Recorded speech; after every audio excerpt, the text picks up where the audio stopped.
facing a off boss against the or creature a that bad is the guy. actual eye of the jail. Banduin is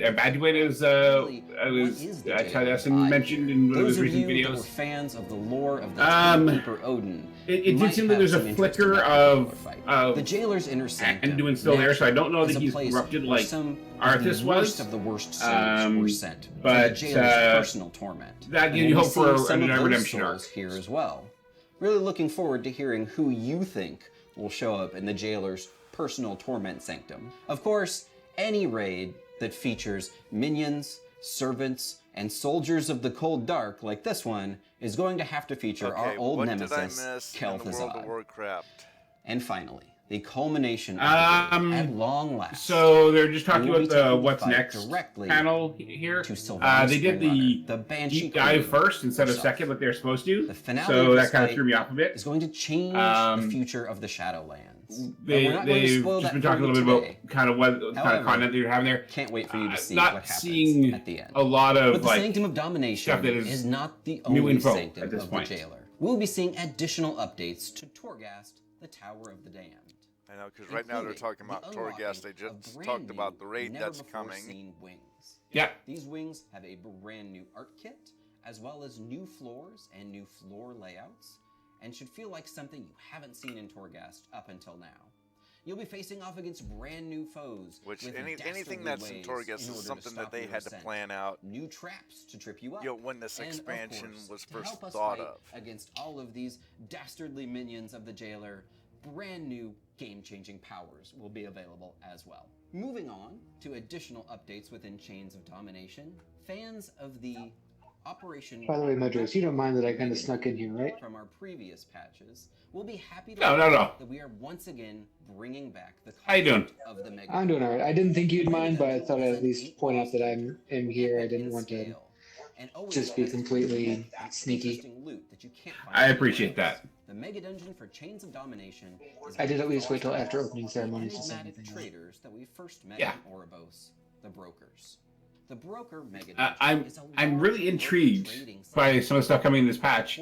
But like I said, I'm really concerned as a fan of Anduin for the fate of Anduin.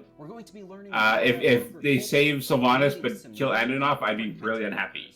I'm gonna say it. Up until now. This is an 8-boss dungeon, and in Chains of Domination, And as mythic only. I'm curious to see, like, Within the broker Mega Dungeon, I can't see them doing brand new broker cartel members, one including leader of each the second half covenant as we start to exit the broker per patch. Like, that's 4 patches. So as we chase a broker that is I had to imagine like that there'll be more frequent updates to the whole through the heist section. He'll take us through a number of different portals that take us to a lot of plot line of what the jailer's doing than just one per patch. Because clearly he's going to go after the rest, right? I trust that needs no explanation. So let's move on to the rewards. The rewards of this mega dungeon include things that we will I could foresee a story overall which would involve Anduin breaking free, somehow sacrificing himself to bring Sylvanas back to completely good. But that's a stretch, but I could see them doing it. And I think they'd really piss off a lot of people, honestly. Depending on how they did it. Strange worms that they found I on can another see world and have scintillating eyes both that are gem-like. It's sort of like Anduin breaking free and and Sylvanas turning good. You might be able to purchase one of those within Or at the least dungeon, maybe like fight an enemy, anti-hero type and we'll be able of to deal obtain the broker's special and without interesting disc map sacrificing that they fly around Anduin. their trading city with. In addition, there's going to be a But it dazzling depends on array how you of write the different story. weaponry for you to collect as well. True. Now let's move on to updates to some of our Covenant systems. I have the Overwatch one going. It's got, of course, Reinhardt, then Soldier, Diva, Mercer, and then Echoes, actually, at our first BlizzCon. In a way. This is the voice panel, right? Yeah, the voice one with all of them talking to each other, and the person in charge of all the voices. Cool. More options in terms of how you specialize your character. Favorite panel at my last BlizzCon, yeah, hands down. United Nations of Overwatch. The first Overwatch voice actors panel. If you want to take to the forums and tell us how you would like to see. Honestly, I just want one panel, like an hour long, of them just talking to each other as their characters, and that's it. Ignoring the real life thing, just be your character and just have fun. There's no rep grind. Closest to get to that is the first one, because Andreas did not really have control over them, so they were like riffing off each other all the time. Automatically. But we're not simply Did going they to just be say no unlocking rep flying grind in to Chains of flying? Domination. No, we want to do everything heavily covenant. They already said that. Because it's all about working for your covenants. So completing the flying will also It's just a unlock renown thing. new specialized flying mount specific to your covenant. For the Kyrians, activating Anima to the Eternal Forge has allowed your stewards to once again produce this powerful flying centurion that hasn't been seen. I don't in know. years. For the Night Fae, activating Those are pretty nice, but I much prefer the more living ones. Oh, those are nice. The Night Fae mounts. Oh. Yeah. The furries are gonna love those. I'll take that over the Carrion. Go to their natural environment, throw a saddle on one of the giant corpse flies buzzing around their backyard, and send. I can see Medros doing the Necrolord. There's one thing that you do know: they're not Really? afraid of the stage. You can see me do Necrolord? Really? That was a joke. I hope so, because boy, you don't know me very well then. Yeah, Venthyr and Necrolord definitely meet. Ventyr's alright. But that's not all. Not Necrolord. Also unlock a set of cosmetic armor. Cosmetic armor sets can be worn by any armor type, from cloth. I don't know what it is I have against bugs or flying bugs. I don't.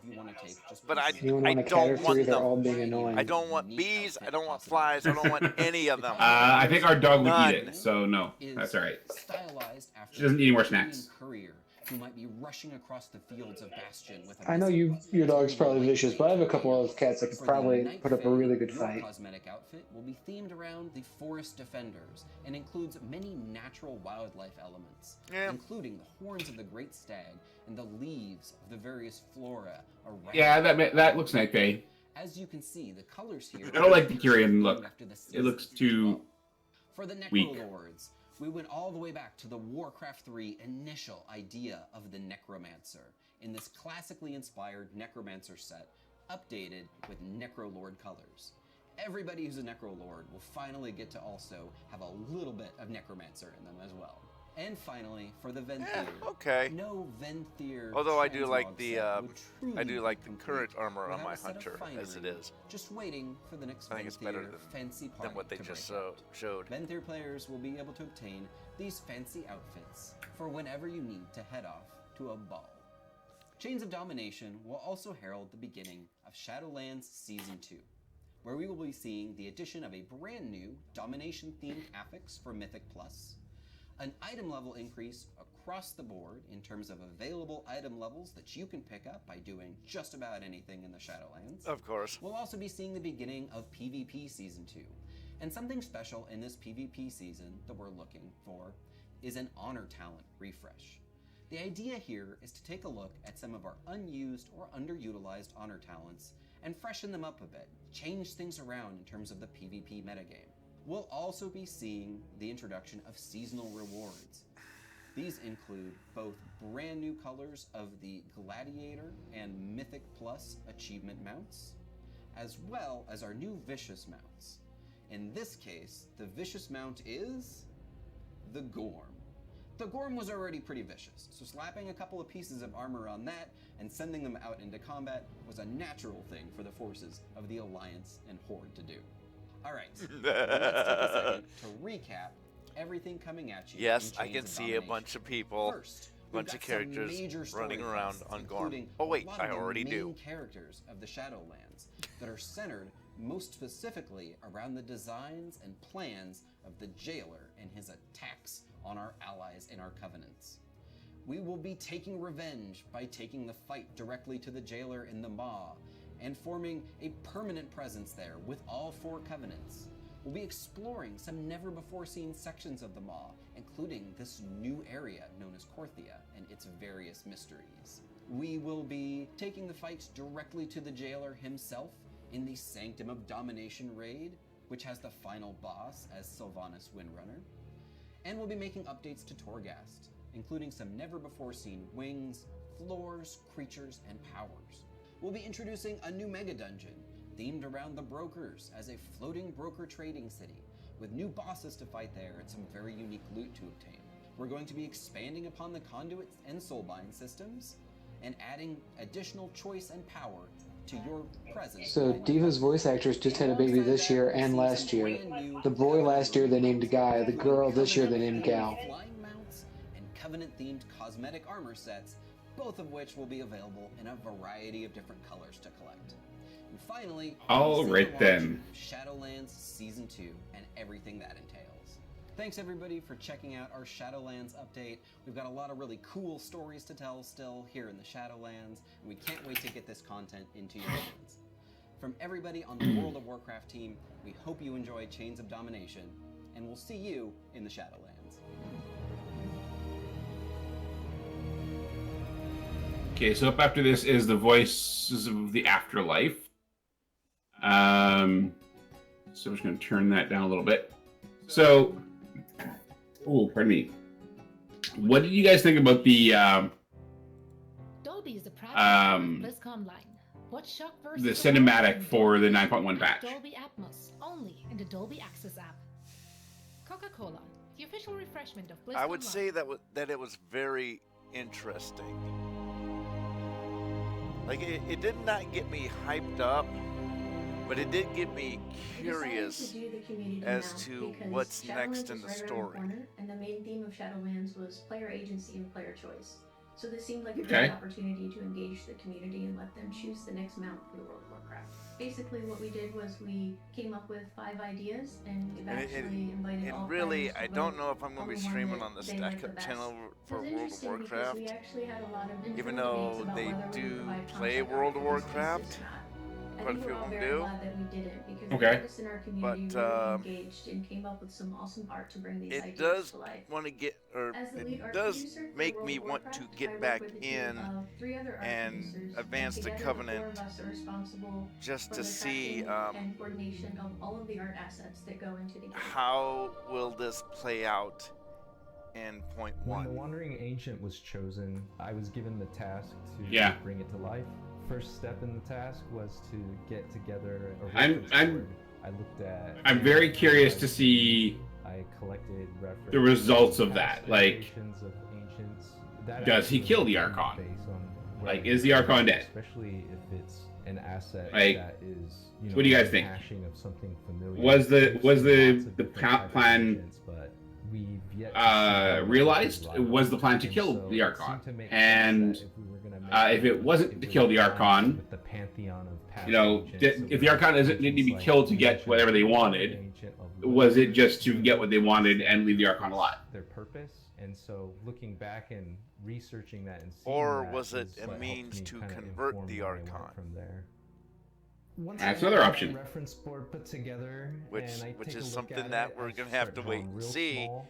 I look for You know, a shape that when is point kind 1 of a actually good base drops, to work off of, we'll and see then what I'll start to work storyline in more actually comes in specific to details as surround more of the it larger shapes start to make with the sense. I cinematic want that it was to just feel shown. like a natural. Yeah, like they didn't. One thing I noticed, they didn't that make any mention of when we might be able to stumble expect that. upon, and then they just take Exactly. a seat on this conveniently. Like, if we're getting separated 9.0.5 system, in March, suddenly perhaps. it uplifts Like, the does that mean it's going to be like September before we see 9.1?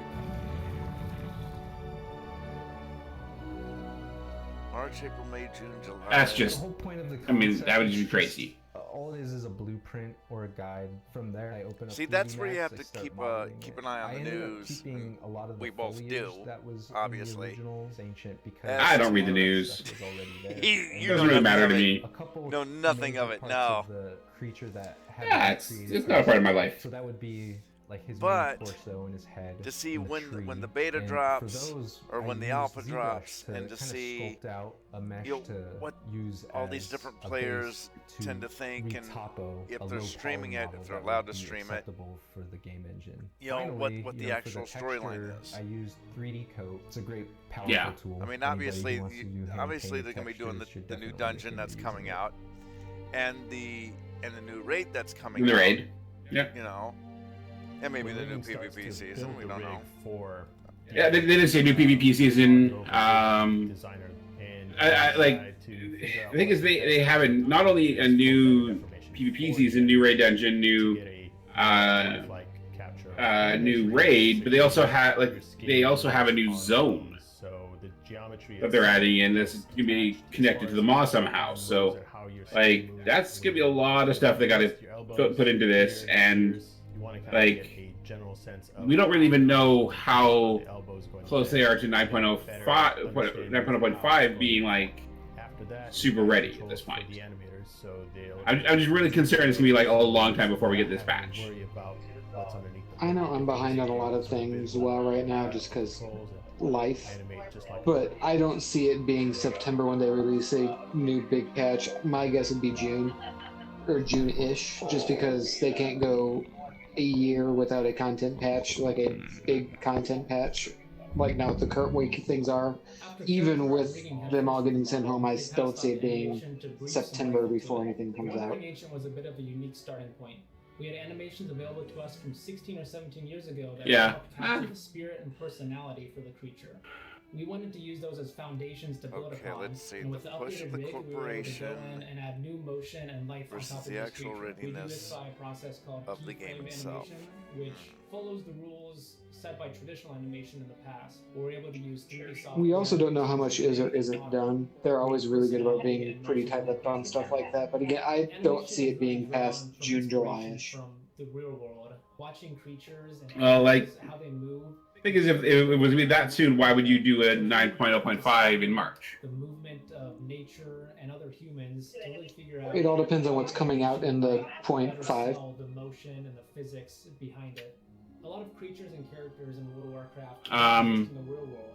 For this situation, And if they have the .0.5 come out in March, 3 to 4 months is still a decent amount of time for other stuff. I guess.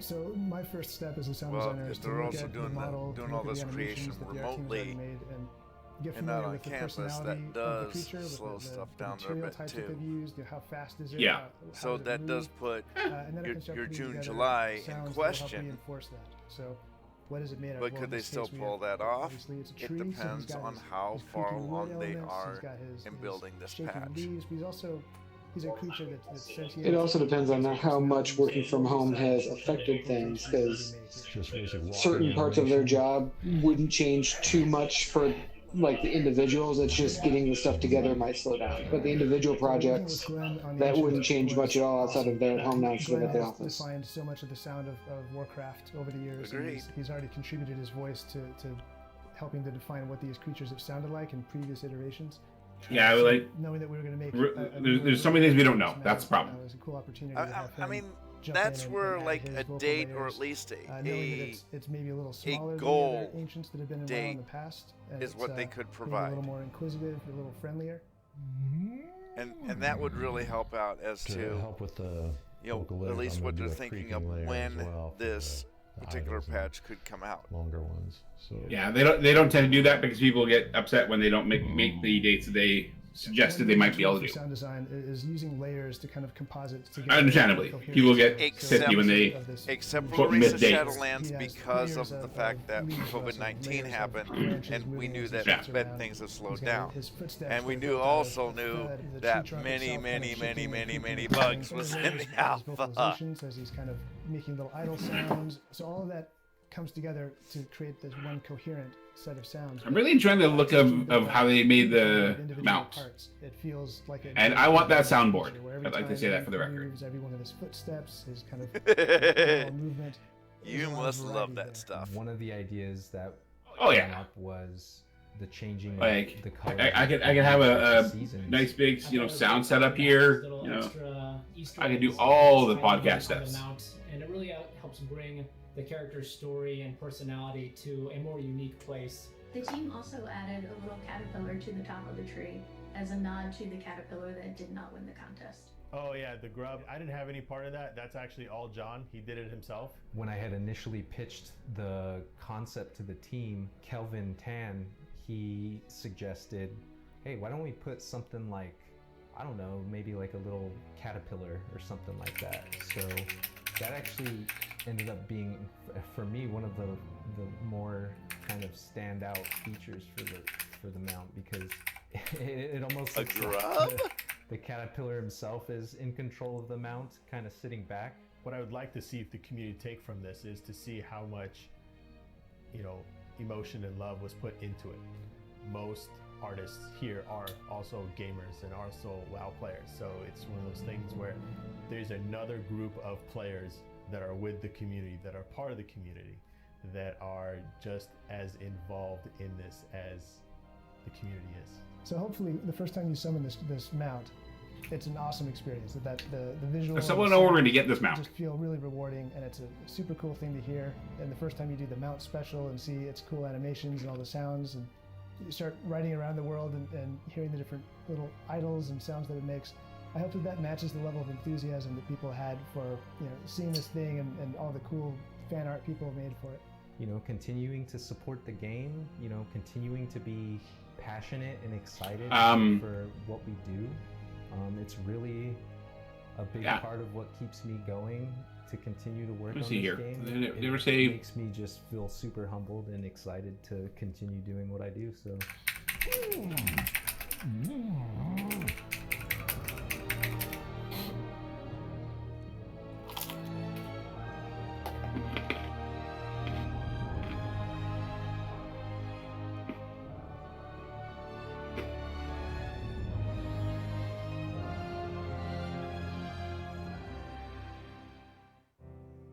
Dolby is a proud partner of Blizzconline. Watch Shock vs. the World in Dolby Vision and Dolby Atmos, only in the Dolby Access app. Coca-Cola, the official refreshment of Blizzconline. Is everybody having a good Coca-Cola to celebrate Blizzconline? International hosts the highest level PvP and PvE competitions. No, I had a Mountain Dew. Azeroth has ever seen. Diet Pepsi. I'm letting them down so much. I have a regular Pepsi.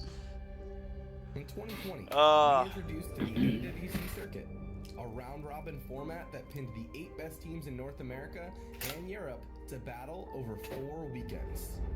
We are thrilled to announce the return of the AWC Circuit in Shadowlands, with 2 seasons in 2021. Even the most seasoned arena veterans started online, and so can you. The road to Gladiator is open, but only for those willing to take on the challenge. To get started, queue up and find your team, then head over to our registration portal for the next cup in your region. Anyone can sign up and compete, but only the top 8 teams who come out the strongest in the cups will receive invitations to compete in the first season of the AWC Circuit. Each circuit season will host 4 weekends of round robin. The 4 best teams of each region will move on to the Season 1 Finals, a mid-season, double elimination tournament with $200,000 on the line. Teams who place top 6 in the first circuit season will automatically qualify to compete in the second season of circuit. However, the bottom 2 teams in the circuit will face challengers in a relegation tournament for a spot in the next circuit season. Yeah, I'm not. The relegation tournament will I've never been super into the PvP stuff. Double elimination. The top 2 teams of each region will receive an invitation to compete in the second season of the AWC Circuit. After 2 seasons of circuit, only the most determined will remain to compete in the Arena World Championship 2021 Grand Finals. Whether you're a Rank 1 Gladiator, an aspiring challenger, or even somewhere in between, this is your path to glory. It's time to queue up. I was looking for Blizzard Arcade, but I didn't see it. I'll go sign up right now. I'll make it through the first 10 minutes of a game.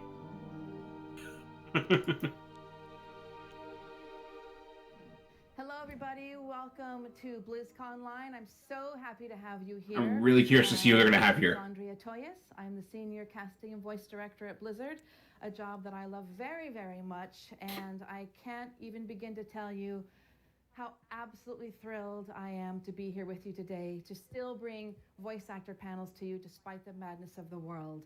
I've got some amazing, amazing, amazing friends with me, so hopefully the camera will show all you socially that we distanced, brought of together course. some of our favorite actors from World of Warcraft. So Okay. I want you to clap right now. So there's the voice actor of Anduin next to her. To have these great people with me. I mean, I don't know. We were like wild puppies. I think that's what Anduin's got. Because One of the 2 long-haired, long dark-haired guys are. And I think for all of us, And one of the 2, I can't remember which one. Here. And so we've all been heavily COVID tested. We've been following protocols so we could be here today to bring this love and this joy to you. Welcome to the World of Warcraft Voice Actor Panel. We're calling this Voices of the Afterlife so we can really dive into How is she on 2 different panels at the same time? Boy. For us. So thank you for joining us. I think we're going to have a great time. The magic of pre-recording. I'm going to start with some introductions to show you all my great friends that are here. I want to bite them and chew them and hold them so bad. So I might have done an illegal hug. I don't know. Maybe. I'm not going to admit to it. But I'm just going to start. I've got my wonderful, delicious, amazing friend Max Middleman. He plays Erelon in the gorgeous Ardenweald piece and in game. So Max, these are our tribe. Okay. Max. Hi, everyone. Yes. Hi. Next to Max, I've got the one. Welcome back. Okay, so that's Sarah Donatis. Okay. Ray Chase. This is our tribe. We're watching the WoW voice actors panel. Oh, interesting. Okay, that's cool. Women on the whole planet. I don't want to interrupt, but mean that. I just watched the Diablo Immortal thing, and I can talk to you about that in a bit. So everybody, Okay. yeah. Okay, so that's. Is she always voiced Draka? Oh my God. I'm gonna say I think so. I mean, really, we didn't have a voice for Draka before, right? About the afterlife. Without our Loa of Death. Yeah, I think she has voiced her before. So there he is right there. Alex, tribe, Alex. Yes, I know I've seen him as Mom Sandy before. And of course, we couldn't talk Shadowlands. There's no way we could do Shadowlands without our fabulous, most beloved, our king, our okay. also known as Josh Keaton. Josh, thank you very much. It's our people. What's up, people? Yeah. Good to see everybody. And then none of this would be possible without our fearless leader, our lead narrative designer, who I also like to call Cuddles. He likes it when I call him Cuddles. Yeah, Steve Doozer, yeah. Lead narrative designer, Steve. It's our people, of course. Hey, everybody. It's awesome to be here with you. Yes. I'm glad that it's not like a Zoom panel. That would make me very sad. You know, it's weird. BlizzCon, and Steve and I always talk about this. BlizzCon to me is better than Christmas. It's really, for all of us who've been, it's better than Christmas, and it felt so weird. I don't know how you guys were, but it felt really weird to not be there with you. So we're really gonna hang out and chat and just talk. Okay, I'm gonna mute until this is done, and then I'll talk to you after that. We've been through in the last about year, Diablo because Immortal. even though we couldn't be with you in Anaheim, we want to be with you in here in spirit. So that's what we're gonna do today. And hopefully the camera's getting our. What do you guys think about the set? Right? It's ridiculous. Okay, awesome. Can I move in? I know. Well, I told them like. I wonder where on the campus they put that. Every year the voice actor stage better look like this, or I'm not doing it. I'm just saying. So yeah, welcome. I love you. I'm so happy to be here. I want to talk to Steve first, because Steve and I talked a little bit. You know, this is the first game that Blizzard did in the pandemic, right? I mean, I think March 13th, we got the call that we could work from home. I'm really interested in this panel, but I do want to talk a little bit more about the WoW stuff. I think at that point we had very little content. So, new patch, flying via Renown, pretty cool. Not a rep grind like we've had before. Though I don't know what the Renown's going to be. I think our cap right now is 40.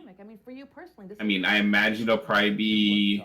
We'll probably want to be a month or two into that patch before we can at the soonest get it, I'd imagine. I don't think it wants to have it right as soon as 9.1 hits.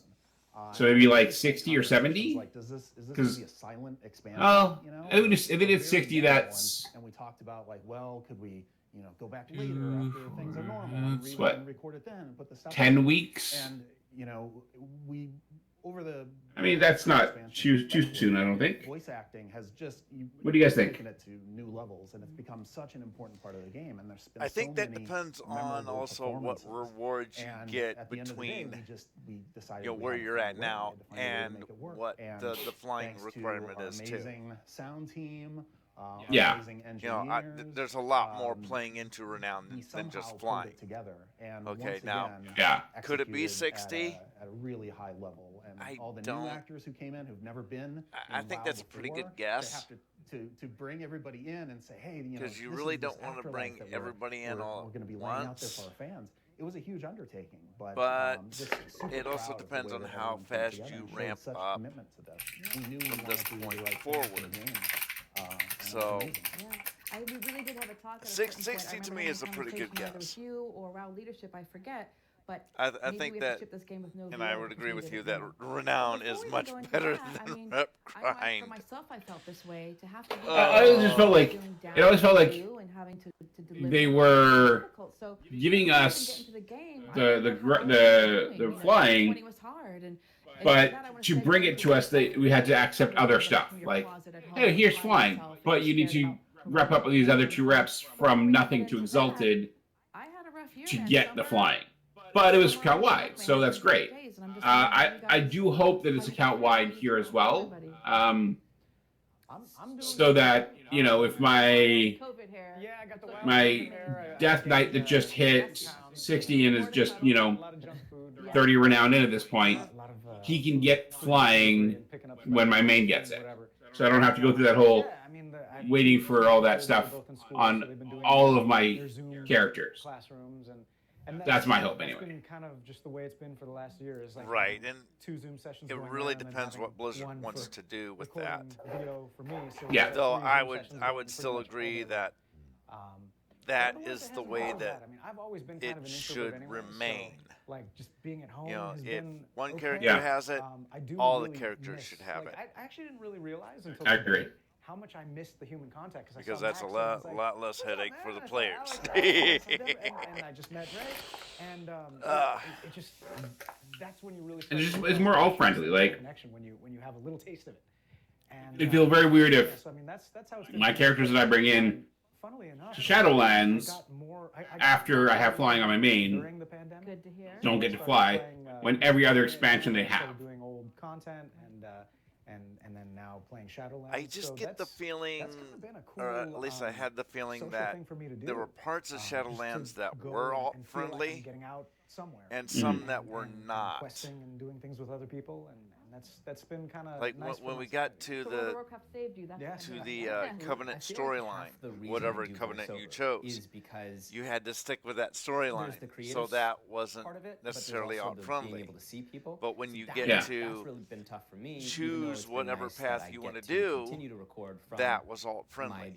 Home studio, which is just my walk-in closet. Like you want to run dungeons, fine. You want to run world quests, fine. Or do you want to go the old style questing path? As much of an introvert as I am, like Josh, I realized in quarantine just how much I miss getting to see people face to face. And like the session we had, it's so much easier to sort of execute, you know, your vision and sort of come together collaboratively when we're all in the same room. But yeah, and you know, I miss that. But Netflix has been nice, and Delivery, yes, and Schitt's Creek, yes, and great show. Yes. So you're doing okay. You held that is steady. swearing without swearing.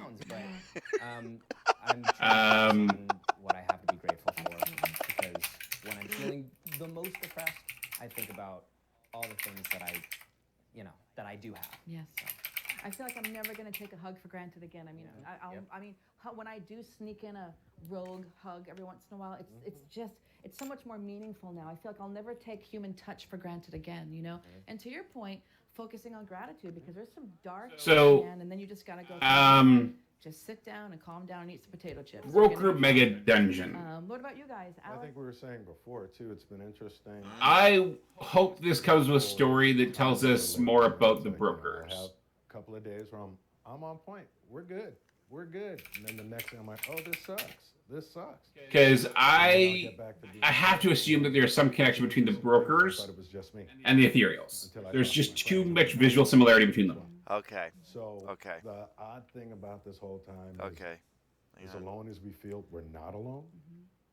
Because everybody seems to be going through the same thing. Okay. I'll be right back, though. 1 second.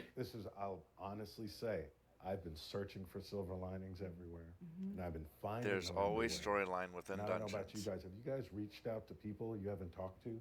Oh yeah. For years. There's always some sort of storyline, at least leading up to the dungeon. Now talk about finding. So, some dark. There it is, right would this give more tell as to? Said, I'm grateful for that, and what is behind this cartel? Is a social distance sport. I think there will be. Right. But I think what's going to be interesting is, it's a game. Are they their own thing? So, no, which I hope I'm really that's grateful. what they are. Really finding the little things. Yeah. Do they side with one faction? Do they side with another faction, or do they try to side with everybody? Wild, like little puppies, because how lucky we are to be here right now. And when I say we, I don't just mean us. I mean all of you at home. I want you to know that for all of us, we're holding you in our hearts. You're here with us right now. So we all get to do this right now. Ray, Deborah, how are you guys? How are you holding steady? The interesting thing for me is I don't have children, and I'm not married. So the complexities of having a family the complexities of being married and holding those relationships in a different space. I get why people go like, it's driving me mad or all these things, but I've always been this person who is living her first childhood, not her second, but at my age, living my first childhood. And I've never let that go because I've been honored and privileged to be married but divorced, have my own space pretty much for a very long time, and have scorpions and tarantulas and fish and a dog and do whatever I want and get tattooed and pierced. So there was always this sense of privilege of my own that I've created for myself. And as a kid, I was always that homebody. I never considered myself by myself, but with myself. And the darker stuff for me was prior to any of this in years. It was a dark descent in my own personal life for many other reasons. And I'm talking very, very dark, where it was rock bottom. And because I had hit such powerful, dark rock bottoms, I knew that I would never go there again. And it was important for me to stay spiritually grounded, because I knew that everything has a rise and an emergence, and everything happens for a reason, and everything has to be spilled out to examined and look so that we can discern and disseminate the make and measure of who we are in the center of it all. So when we're privileged and when we're in our bubbles, everything is comfortable, and we find that balance no matter what is teetering in our life. But when something like this happens, it really calls upon us to bring ourselves into a different type of light and to accept our darkness, because that's how we transmute it into light. You know, the light is just not there. The light is already within you, but it's okay. And giving yourself the opportunity to say, you know what, it's okay that I feel this way. It's okay that I'm going through this. I'm fine with this because I'm going to use this to transmute it into something else. And it took me a long time to do that prior to any of this, in such a dark descent in my life, that I was prepared. And in the process of being prepared, the one thing I wanted to not lose control of, even though I was out of control of a lot of things in the world and what was happening, is I was always going to be in control of my compassion, my kindness. I was always going to be in control of calling the people I love and say, hey, I haven't called you in a while, and the reason I'm calling you is because of this pandemic. And I want to know how you are, and I haven't spoken to you in a while, and thank goodness for Zoom, and thank goodness for FaceTime. And being able to go, all of those things I can now use in such a powerful way to connect, because I was making sure that I stayed connected and bolstered to myself, to my higher self. But it took me, like I said, not so much the pandemic for that to happen, but stuff prior to that was so dark that I just knew I could never go back there again. So when this dark happened, I thought more of other people who have families, who have friends, who've lost jobs, who've lost brothers and sisters and family members, who are suffering right now, who are in pain, who don't want to hear the happy side of my own life. But I want to be able to go, compassionate-wise, this ain't about me. This is about you sharing where you are, so I can step into your shoes and ask you, how can I serve you even from a distance?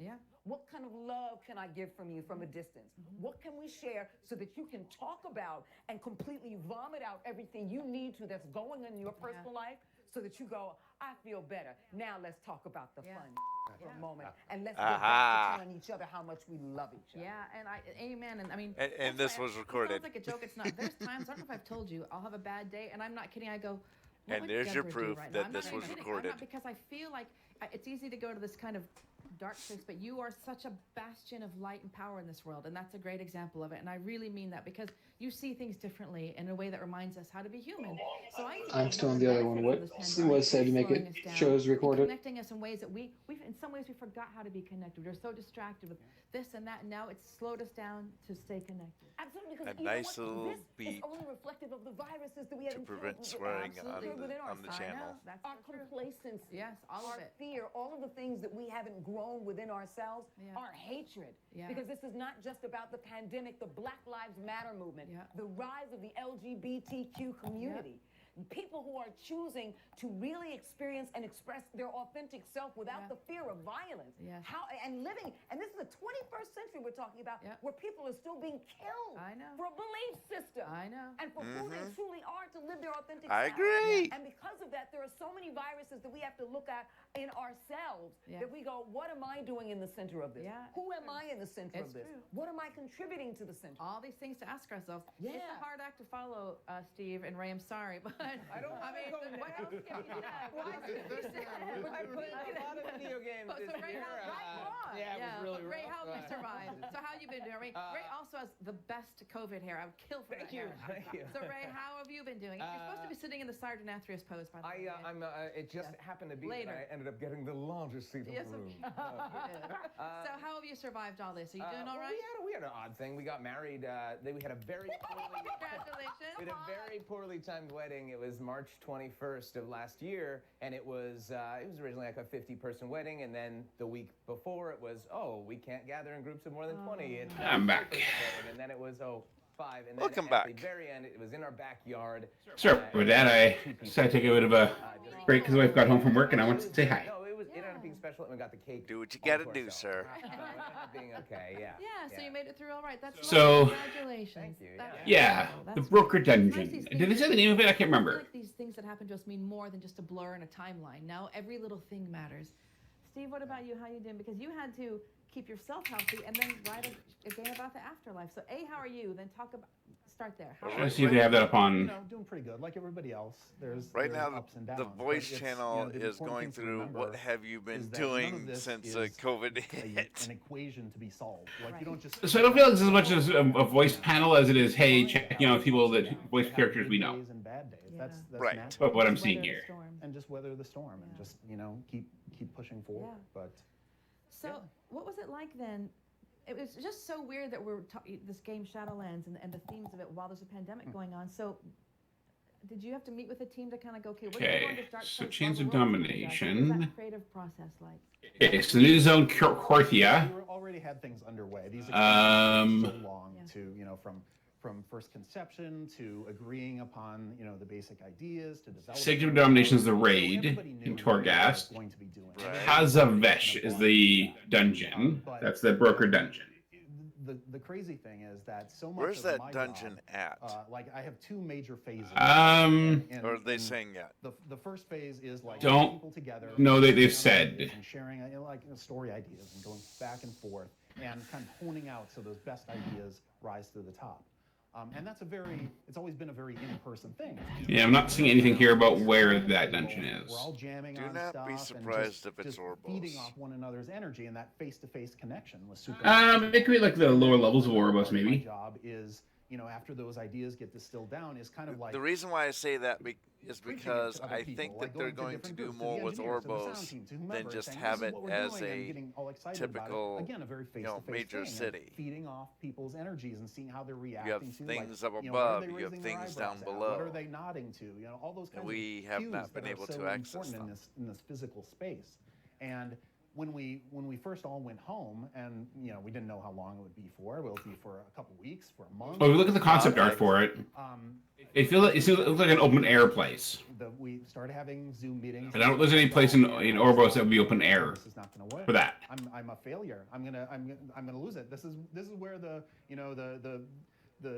rug gets pulled out, and this is people figure me out now that I can't do this. And that first week But, was I mean, really hard. It could part of it be in Ouroboros, part of it be elsewhere. Could do this. Be on the broker's planet, And for all we then know. The second week it got a little easier and started making those connections, and some of those meetings. be all were right really either way. good. Like had some of that same energy. And it Yeah. would be all right I just to didn't leave have it any as a doubts in major it. city I knew too. that we could do it. I'm I knew just it would saying, take longer. don't be I knew surprised. that it would be harder, and we would have those Yeah, ups for and sure. downs, and we'd have fits and What do you starts. guys think of the Anduin concept for That's Chains of not a Domination? question that we would make Like, what do you think of the art for Arthas? Because even through the screens and through the wires and this distance and everything, I still felt that connection to the Okay, people the that I'm in the character, trenches with every the look day, of the character. and we carried that forth from the game I team think to these that acting looks sessions, the voice appropriate sessions, and just that energy and for that what power and he that has trust to do. was super important, and that's what got us Mhm. here. Yeah, I think that's beautifully said. I feel like for Okay, myself and probably all so of you. style-wise, Steve, So- looking at Blizzard, I'm and meh it's on just a it. mission, a goal.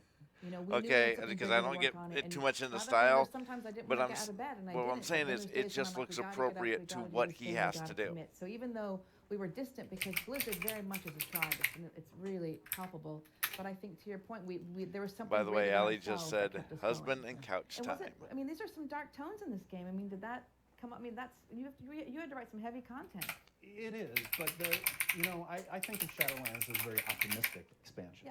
Yeah, what's your take on the game? I want to hear. Yeah, I mean, when it was great to have essentially a blank canvas to think about what is the afterlife for World of Warcraft. So the sword crazy places we've gone to hidden places, we've gone to other worlds, that he uses is Charlemagne, all that sort of stuff, with Frostmourne-ish ruins on it. Reality, basically.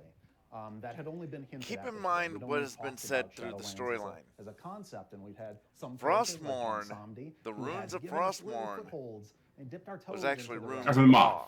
But we had never fully immersed ourselves into it. So to see the runes of the Maw, I kind of fixated on early on was this idea that is that a model of Charlemagne, or is that Charlemagne itself? Death is just a beginning. Death is a source. I mean, well, looking at it, I mean, people. And there's lines in game where some of the characters who exist in the Shadowlands. I mean, you're right. It doesn't. It's not necessarily Charlemagne itself. It is two swords. Death is an energy. That's like you see the same orientation with and without runes. And there's just slight differences between the two. So I do think it's Charlemagne that's splits apart still. Many of the characters here, if it is, and it just seems like it's really interesting that it's to someone like it's like a twisted Charlemagne. So yes, it may be just a evil forgery, for lack of a better way of putting it. And at the end of the day, that's what we back to and are drawn to. But like there's a lot of similarities between that and Charlemagne. But I want you to talk about one thing you were talking about before the cameras rolled, and that was we were saying Josh is a big WoW player. In case you guys don't know, I mean, you can talk WoW. Like I said, that's something that I'm. One of the things that I'm now really curious about. I know. He's got hair. That's going to come up in the Q&A tomorrow, I guarantee you. You were saying how in Shadowlands, and I know from having to cast a million races, that we have more races than Q&A ever, in itself is going to be very interesting as well. Because that's bananas. I want to know how you got from that crazy writing process. What happened at last BlizzCon? Yeah, well, during the Q&A session. There's no one person's job. First of all, to make that people clear, had to have their questions written out, and they couldn't ask certain questions. And engineers and just a whole this team that is a better filter for Blizzard I don't do anything to see. Okay, we can use this question. We can use this question. We can use this question. They help everyone, and when they have bad days, but then they I mean, other people, and that's super important. But the point needs to be made is that I'm always trying to focus on the big picture. The only questions that were filtered out, and have ever been filtered out of BlizzCon, is questions that are inappropriate. Right. They've never filtered out a question that was uncomfortable for them. And that is contrary to what a lot of people think. But I've seen conversations with the people who've moderated. Scott Johnson has moderated the Q&A before, and he has said before that the only questions that were filtered out were the ones that were inappropriate for the venue.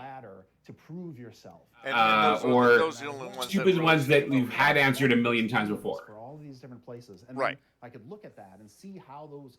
So yes, they have more ability to filter out questions if they wanted to. But I think even more they won't unless they feel it's just not questions appropriate. Well, even then, they're gonna pick the best questions that affect the current meta of the game. One of the hallmarks of WoW is that kind of. I think they're gonna do the questions that are most appropriate to the current time. Right. So questions about 9.1, stuff like that. Not questions about, He probably looked like you know, with his little No, it's a cop. Where studio. this dragon Why- is, where this person is, part of Yeah. that. With crazy scribbles Yeah. over the wall. I wish I could see a picture of your house during Shadowlands. I'm back now. Just of all these Hi. crazy notes. Hey, welcome back. Okay, Hey. so Reverend Dreth was So Sin I and watched the Purdy, Diablo Malgaxos Immortal was panel kind and of the surviving panel with Arden Brom, Will. who is an artist Arden Will is and about he's renewal. amazing. It's about- there's Do you want to sides hear a it little that bit about is that? I don't want to super interrupt what you're doing. but then Go ahead, yeah. started breaking Okay, too. so the Diablo Immortal panel That's had Bloodshed on there, who is a Diablo streamer. He streams other things, I would assume, as well, but he's pretty well known. And he got to interview, I'm gonna blank out of the names, Wyatt Chang, and I can't think of this other guy's name, and I'm so sorry that I can't think of it right now. But they were both there, and answering questions that Bloodshed was presenting to them, and there's a lot going on with Diablo Immortal. They're interested in possibly doing like another test beyond the alpha technical one. They didn't say when. There's going to be a new class and a new testing phase. They're going to open up that to a wider audience than what they had at first, because the original technical alpha was mostly people in Australia and some streamers, from what I can tell, from wherever. And so that's still going on. The stuff that you'd seen others play or played yourself in the Diablo Immortal technical alpha is considered like early game to mid game, and there's a whole lot more that they want to do, that they want to have happen. One of the things that they're talking about is West March is part of Diablo Immortal. That's a whole town they have going on. I think they're still kind of building some of it, and it's the hub. So when you're in the game, you go there, you can see other players running around, you can check out like what kind of gear they've got and things like that, kind of like you would in World of Warcraft if you were in a main city. So that's like where you go to like find people to do stuff with, and or just hang out and see people's gear and figure out what they're doing and whatever. So they're gonna have that still be there, but they're also gonna have like more than just the challenge rifts that people were doing in the technical alpha. There's gonna be like the technical alpha cap was at 45, level 45. The release game will be to 60, and they're going to have like more dungeon type things and different ones, and a lot of lore stuff, I assume, and just all these things that they were talking about. They were also talking about like different stuff, like they touched on the I've seen the piece and it's still unexpectedly disappointed reaction when Diablo Immortal was originally announced, and since then obviously people that have played it really love it, like really love the game and want to play it some more, so that's a good thing. But Wyatt Chang said that at the time when he was on stage and he was introducing Diablo Immortal, people reacted in a way he did not expect, and it caught him off guard, and he very much wanted to say, wait, we're also working on D4, but he was not able to say that at that BlizzCon in 2018. So he said that, an inappropriate comment came out instead, and I'll have heard that one from him.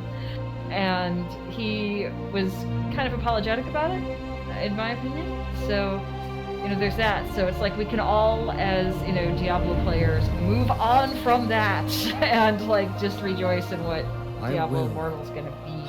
And I think that's going to be really exciting. And then I watched the panel with Brom. Now he's designed the Butcher, just an art piece of the Butcher, and he's designed Lilith, like the way the sculpture looks, that's based on his art, is my understanding of it. And his son also works for Blizzard doing Diablo, creating the game. I make it through that piece until it's been a long day, but so the two of them had like a little back and forth of people asking questions and sitting in a room that had all of this like really gothic, dark kind of stuff and some of the art that the elder Brom had made, and it was just really cool. Like if you missed it, go check that out if you're really into like gruesome drawings and Diablo-esque kind of stuff. It just was pretty neat. It was pretty fantastic. I would recommend that. Not appropriate if you're not 17.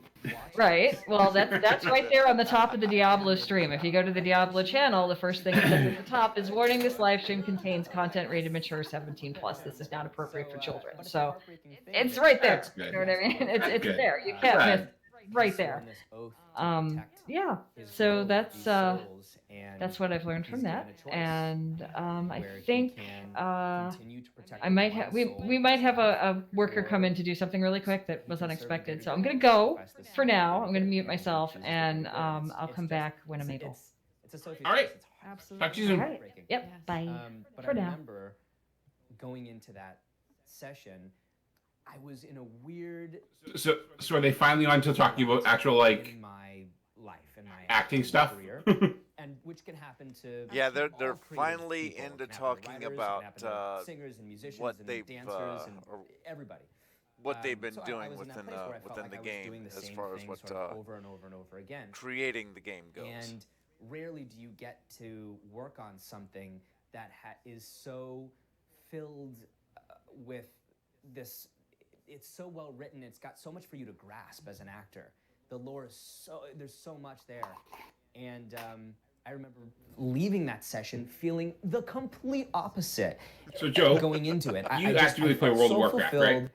And I told you I've been in and out of World of Warcraft. to do that, and you only get to really. Do Have you this played Shadowlands much, or video games? I feel like for voice acting. I have not gotten into it's rare that you get Shadowlands to for do it with about other a couple forms of of weeks voice acting, now, so, to be honest.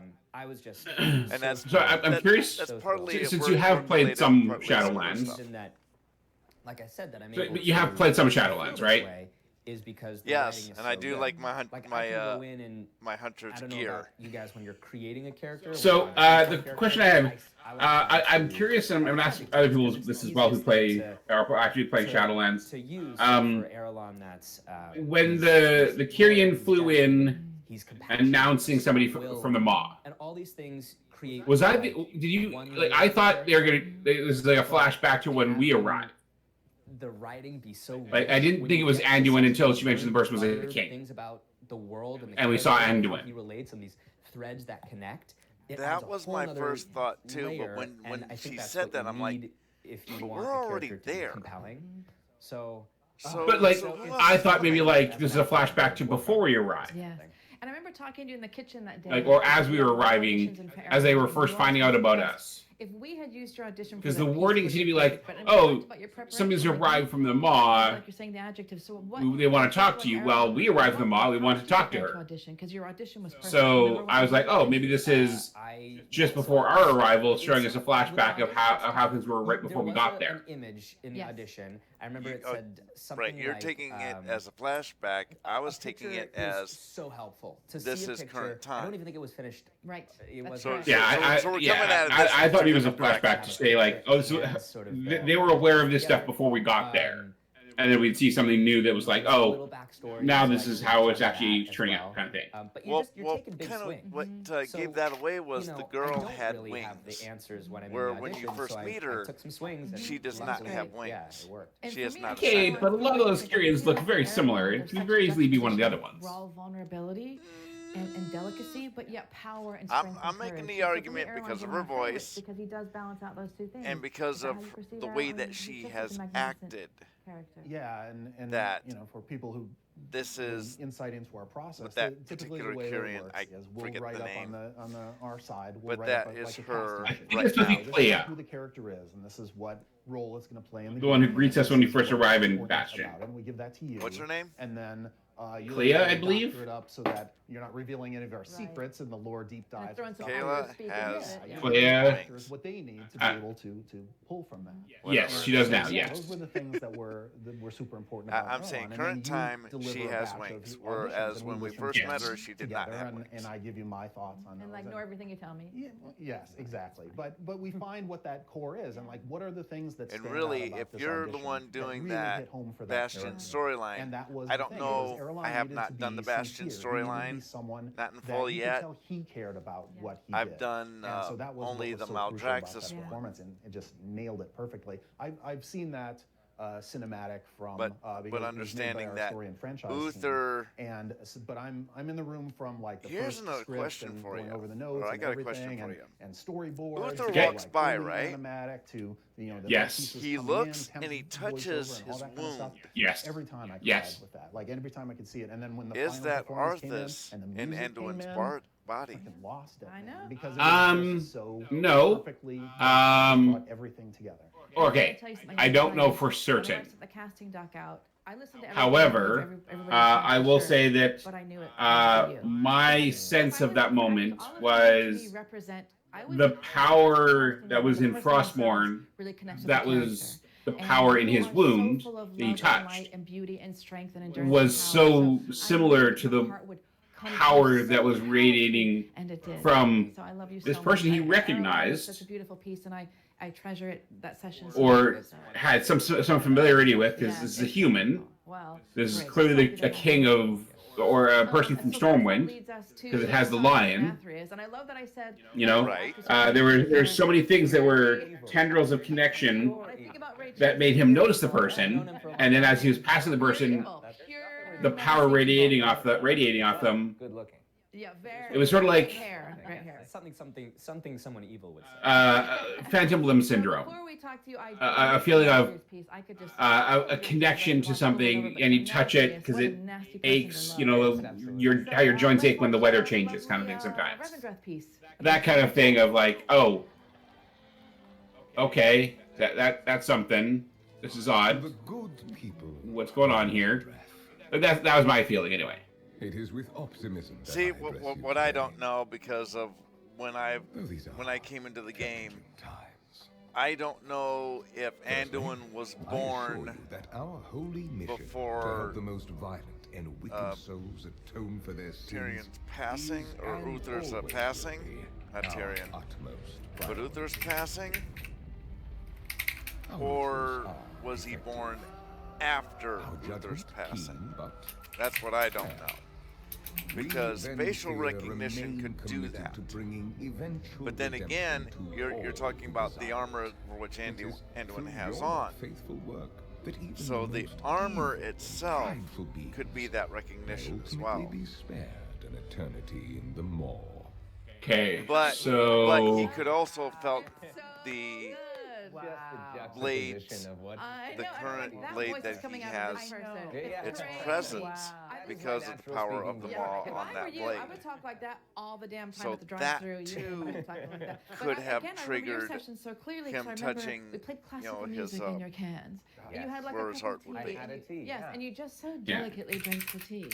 So talk to us about. There's a lot of story there, and I want to see that explained a little bit. Where Denathrius came from. Yeah. Coming from being just, I just wanted. Okay, so a lot delicious to talk about this character, but just. And I think that might be done in the Bastion storylines. You might see some expansion within those storylines. Letting me say Revendreth a lot because it has two R's that I can roll. Revendreth all the time. In the overall, they're doing some improv stuff, and they're actually getting a riff in their character voices. It's actually very funny. We both did our sessions the same week, and we called each other at some point to check in because we were always so and we both Varian wed Tiffin after the Second War, and both of us just said yeah, it was these and had the son. Just the direction, the characterization. Year 15 of the Warcraft timeline. Uther died in the Third War. So Anduin would have been alive but young when Uther died. I feel like perfect, and then it had me drink tea before saying. I feel like Uther would have more recognized the symbol of Stormwind. That this is a living, live human, not a not a Kyrian human in human shape. That you always are looking for creative. That's I think what would have been recognized by him. Do their job, and being able to work on this with as a guess. Anyway, we don't know. This is all just supposition, really. I am sure the folks over at on the Lore Watch podcast on Blizzard Watch are going to have a heyday with that cinematic. Well, I think for us it was easy because I think Blizzard Watch itself is going to have a heyday on this. I couldn't believe it, and this was before COVID. Yes. Today through these challenging times. Yeah, totally. It was crazy that so much of real world stuff was reflected in this. That's crazy. The big lie, saying the thing the accusing somebody else of doing the thing that you are doing, which is all that speech is. Absolutely. Yeah, it was very timely. So wait, politics actually where made did you, it like, into was the it thinking game? about politicians? I think we were thinking about Through the World War Yes. II propaganda. I forget what was in, like. Wow. How did you think you created him? Like, what would you base him on if you had to kind of piece him together? Oh man, I mean, big and blue. Yeah. And really. And that's more talking about the big I think lie that he loves of himself what, more than anything. That's why he'll put himself before. He's supposed to be in charge of this place, but all he's doing is farming all of this anima and using it all for himself and his cronies. I think that's really what that character's about. And he's got a cool sword that he doesn't even have to swing himself. It just goes on its own. I don't know. I just think he's such a well-designed character. He's wonderful. Every time he talks, I think everybody stops because that voice coming out is amazing. Yeah. I agree. So I just think you did him beautifully. And I'm just so happy he was a very well-designed people character. Went mental over Denathrius because I don't know, like you luxuriate in your consonants, right? Yes, exactly. And he's not exactly And I do want to point out that Ray did choose the biggest chair for himself in this whole thing. We got to choose our own seat. It wasn't like a hesitation thing. It was just like, no, that's mine. Oh, my throne, thank you. Yeah. And I Is guess it? casting people who connect with their characters a little too well. So Yes. No, I have no problem. No. We love him. He's just fantastic. So Okay. we love the vampires. So it's so great to really celebrate the pieces Raid on that we did. Castle Ardenweald, Netheria happened. Revendreth, If you and now paid any attention to that raid, with our you fabulous would know orc what happened to queen goddess that is you. him. And I don't do remember raids, your though. Session. Working with Deborah is Oh, magic because Deborah. there's I will there's watch YouTube Deborah, and videos she out there. physically, you can watch her. You haven't been to session yet with Deborah. She physically transforms. You just see like, zzzz, and then it's just Draka. And the power that you bring to her is amazing. So let's watch a little bit of Draka to celebrate your magic, and then we'll come and chat. Draka. In life, I was Draka of the Frost Wolf clan. A warrior who gave everything to protect what mattered most. But I was not done fighting.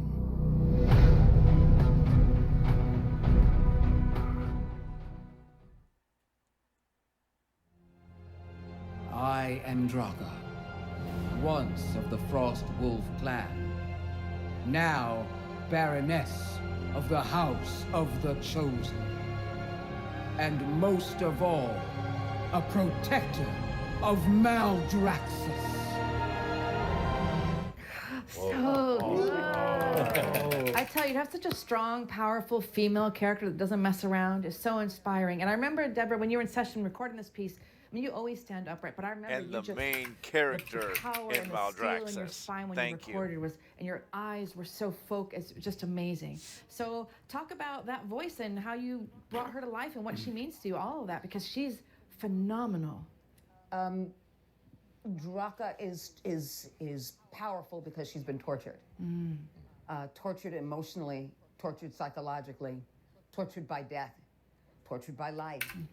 And as an orc, that has to be used from the deepest part of one's body because nothing will ever get solved. It's an evolutionary process of saving and saving again and building your integrity and building your strength and building your character based on all the pain.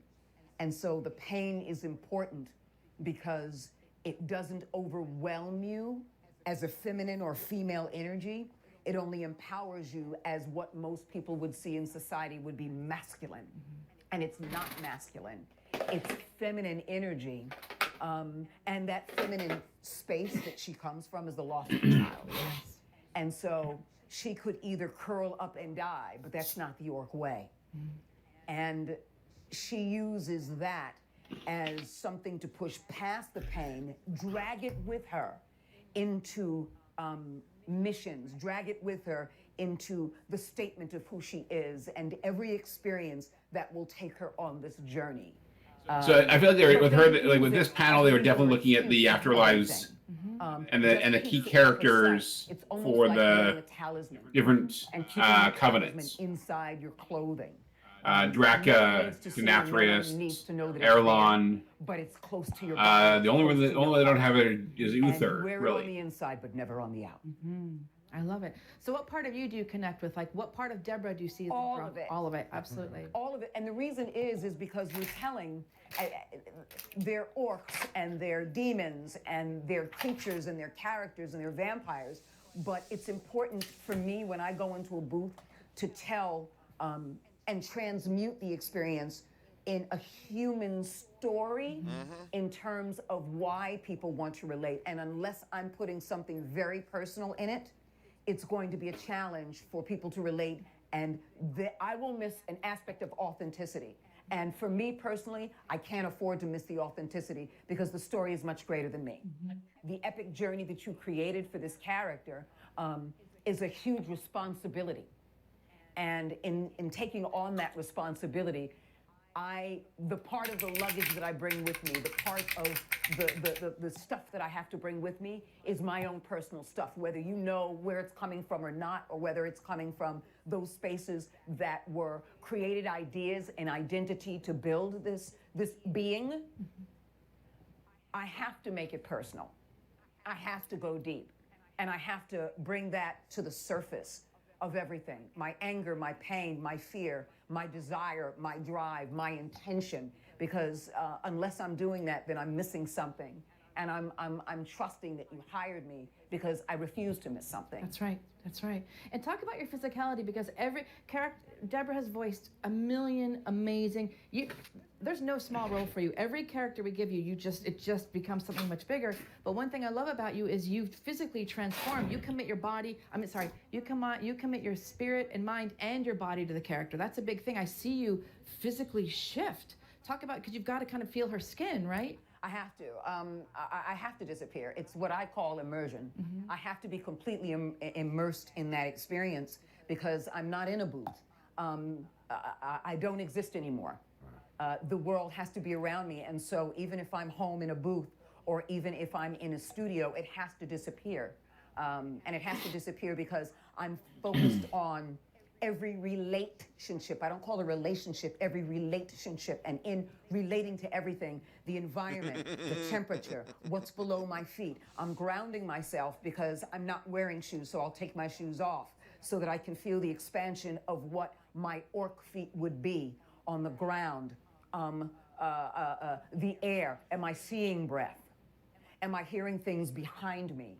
And the microphone disappears and that becomes the being that I'm talking to. So when I asked to do another take, it's because they responded differently. And I need to say this again to them because they shifted away. Their eyes changed. They looked down. They are paying attention. And so each time my intention begins to grow and layer because they did something different as I see them. So that's why when I have a tendency with Andrea to do this. Because I noticed they looked different. They had a different shift in their body. And when I recognize that shift, it helps to layer it. And at the same time, as I'm doing voice, it helps to give you different choices as well. I love it. I mean, all of you, I feel like you so physically connect. Were you going to say something? Yeah, and this is why it had to be Draka and it had to be Deborah, because when we're dealing with this place Maldraxxus, this afterlife about contention and strife and proving yourself, we had a million characters we could draw from. There are any number from the past of World of Warcraft that we could have plugged into Maldraxxus, and it would have been awesome. It would have been great. But Draka was important because her story is among the most human of stories. It is, like you were saying, it's a story of loss. It's about building yourself up, proving yourself up, and having it snatched away from you. And we all know what that is. We all have experienced that at points in our life.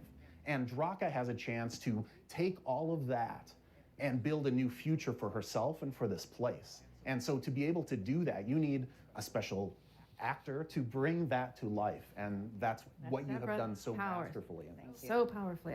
All of you, I mean, I really feel like all the casting we've done with our lead characters, all of you emulate our characters. So much of what our fans at home might love about these characters, you're actually loving the essence of these amazing humans on stage. I mean, honestly, it's just such a beautiful thing to behold, and we're so lucky to have you here. So we couldn't have a story about the afterlife without our Loa of Death, who, Steve and I think we're personally both in love with Alex, aren't we? We do talk. Absolutely. We are so This completely guy.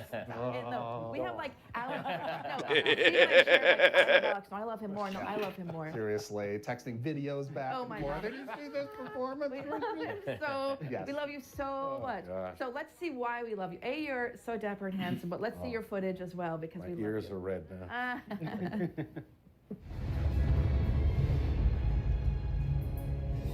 Well, this is a surprise. You're looking pretty good, Your Majesty. So, why have you come to see me? The Law of Death. Yay! You want to make a deal with me? Go on, go on. Become my Lord. Grant me the power to recover my kingdom, and I will elevate you above all Loa. Yes, yes, so you get your kingdom back. All very nice. But soon you'll tired of old one Samdi. You'll go back to the living Loa, the one who bring the rain, makes the crops grow, not wither and die. No, no, no. I need more than just your word. Got so good. What the You know, heck? it's so hard. I had to choose a clip, and I was like, okay, I'm gonna choose like 10-second clips. I couldn't. For all of you, I'm like, no, 15, 20, 30. Okay, 2 minutes. I need 2 minutes of the footage. It's so good. Oh, thank I know you were on a panel before, but where does he come from? I feel like I'm watching a gangster flick every time he comes on screen. Well, first off, I want to say that I'm very jealous of his gun. Gotta work on that. Nah, Bon Samedi.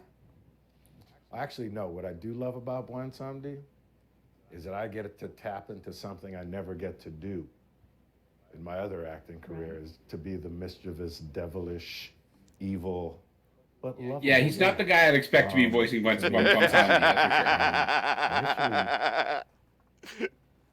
I think I got the idea. It is for what I wanted to do always from those watching type an of old movie people called Rockers. that you have to find This to old Jamaican movie. put And, life into some that old character. Rastas in there. Yeah. The And ones way you never everything them think see is that so you never saw deliberate. coming. And then somehow when we got in the booth, we started playing with it and made them lighter and darker at the same time. And I don't know how we caught it, but it was that thing where you go, there it is, let's go. And really, I say this in all sincerity, this is one of the joys of my life, is when I get to play. We love him so much, and I think, Steve, you can attest, the fans are nuts over Bon Samedi. And I think I talked about this on the last voice actor panel with you, but every time when we record in session, Alex doesn't stand behind the mic and record. He kind of does this like dapper. Kind of got to lay. Yeah, he kind of just lingers on his music. Yeah, totally. We have to keep moving the mic because Alex just kind of lingers and like, Yeah. what do you want? Oh my God. Well, it's He's interesting. It's amazing. great hearing this too, like what you were just talking about, and just how the physicality helps you. Absolutely. It helps you so much. And yeah, this cat's laid back, so come on, bring it. So good. You know, so much fun. Yeah. So what do you think he means when you create him? Is it kind of tapping into those old Rasta and? Yeah.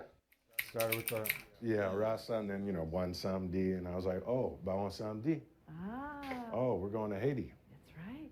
And, That makes sense. Okay, I've heard about this stuff, and so I was tapping into that. Yes, Jeffrey Holder was also in my brain. But yeah, They it's said just Haiti, tapping I was into thinking that more like and Jamaica, but the idea of they both work. Same region area, darkness, right? but also not darkness, mischievous. Yes. And it's how mischievous can we get? How can we ride that line? Just get right there. Right there. And I just love being able to just don't mess with me. It's really. I think you're right. I think he really is dark and light. And Steve, every time we're in session with you, Alex, we just laugh and laugh. Like you just find these interesting peaks and valleys and deliveries, and it's just you take these lines and suddenly it's like a horror thing. Well, the joy is that yes, we knew going into the sessions for Shadowlands with Alex, like we're so excited. We're like, oh, we can't wait to get Alex in the booth. It's going to be magical. But you never know when the magic is going to come because you can write the lines, you can think a certain thing and plan for it, and then he finds just something else, and it's just delightful. And we collapse on the floor laughing. laughing. Do that again. Do that again. My favorite is this. We'll do the line, be like, wait, hold on. I want to try it this way. Hold on. And just through tears, like we're saying it through tears because we're laughing so hard. It's like, did Yeah. Alex? I know. It's amazing. Take it. We're like, I don't care if it's a totally different line, take it. Yep. So right now, the line that Steve and I love most, can you just read the one on your card that's our most favorite? You know which one it is. Which one? The fussy. Oh, hold on. I forgot my readers. This is a line that when he did it, Steve and I are like, we don't care. We're changing the whole damn line. I'm doing this. Such a fussy pants, man. I got something here you're gonna want to see. We're like, did he just say fussy pants? Right. Yes, he did. Print it. Yes, that's the thing. Like most of the time we go into a session. Give him the king chair. And occasionally, just give him the chair with like all the stuff on it. Give him the king chair. They're not huge changes most of the time. But with Alex, it's like we'll just throw some lines out there.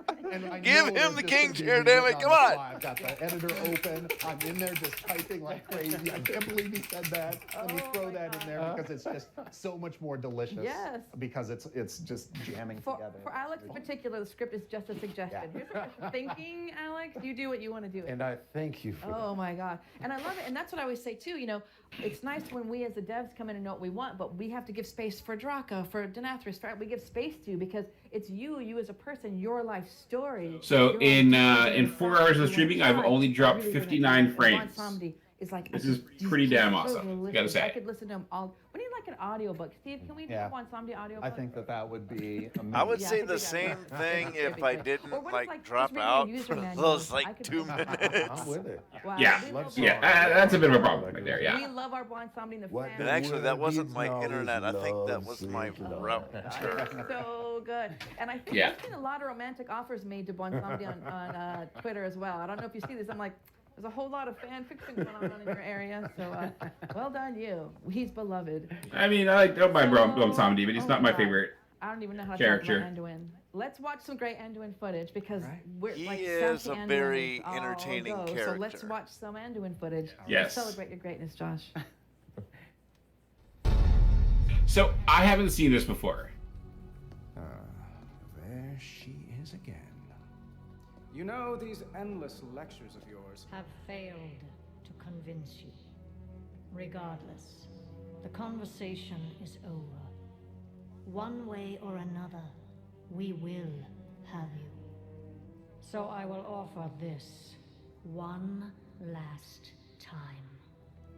Join our cause, or be made to serve.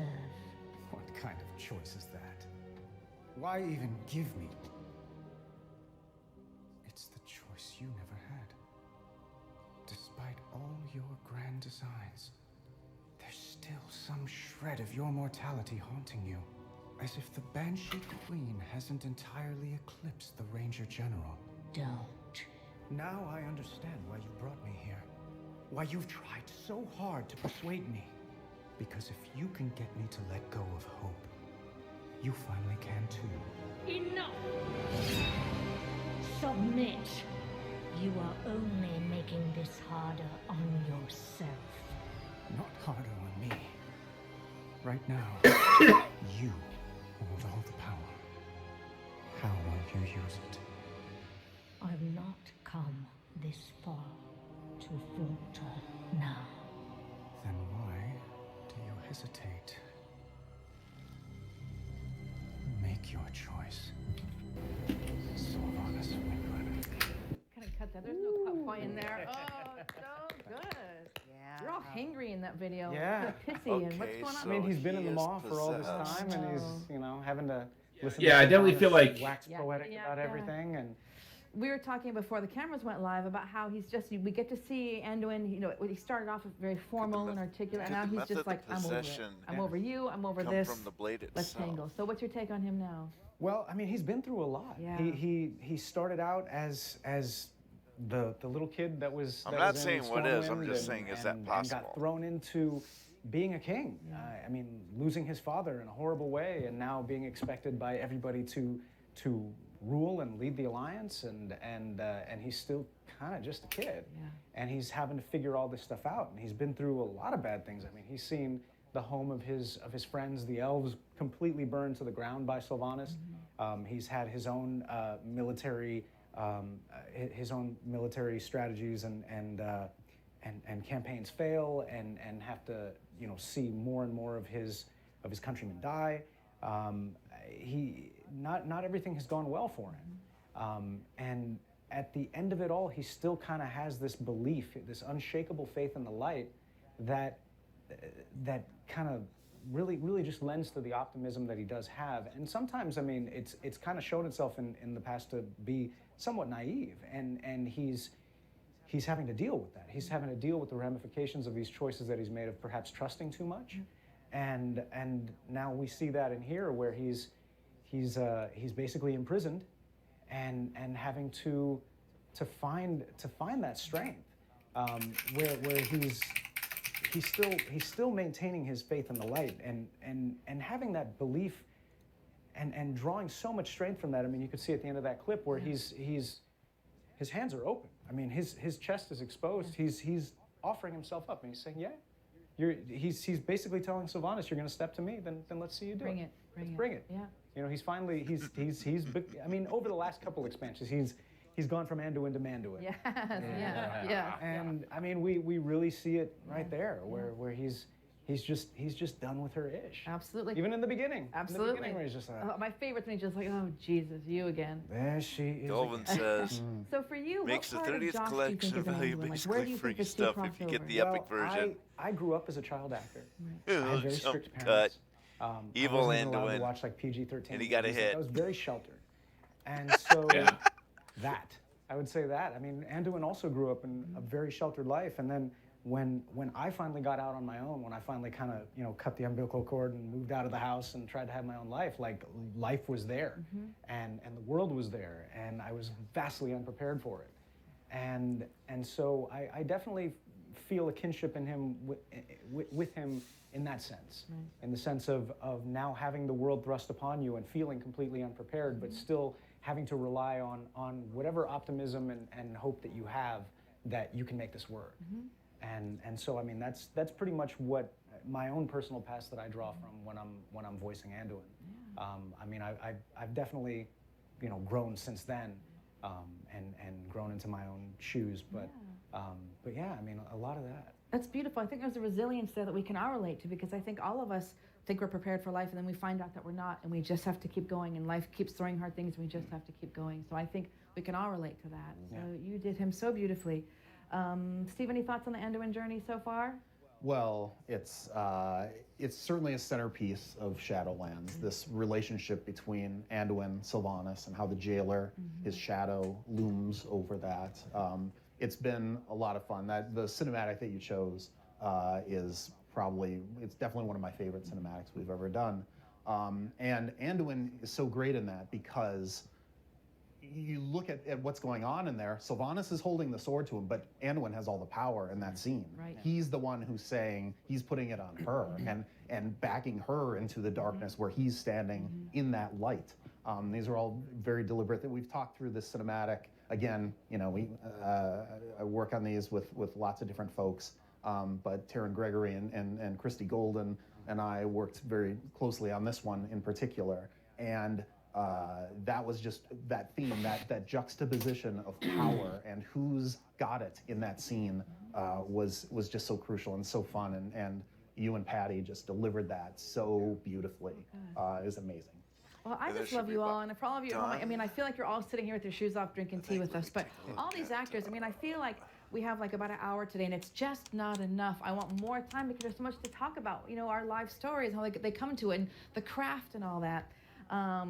Maybe someday at BlizzCon, if we can all force them to give me a 5-hour panel or an 8-hour panel, I think that would be great, because I can feel it. There's just, I think sleepover. Yeah. BlizzCon slumber party. BlizzCon slumber party. Yeah. Oh my God. I've been living in pajamas all day. BlizzCon's Let's do it. done there for the day. BlizzCon slumber party with like snuggies and snacks would be great.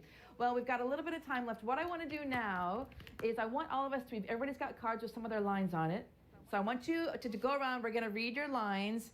And then we're going to be bananas, and we're going to switch cards and be so silly. So just read a couple lines to start, and then we're going to switch it up, and then we're going to give some words of love to everybody before we go, and then we're just going to peace out. Okay? This is always a good part of it. I just need to do more of it. Deborah, go. Any line? Or Any line. Just choose whatever you want to do. Couple, like 3 or 4 lines. I am Draka, once of the Frostwolf clan, now Baroness of the House of the Chosen, and most of all, protector of Maldraxxus.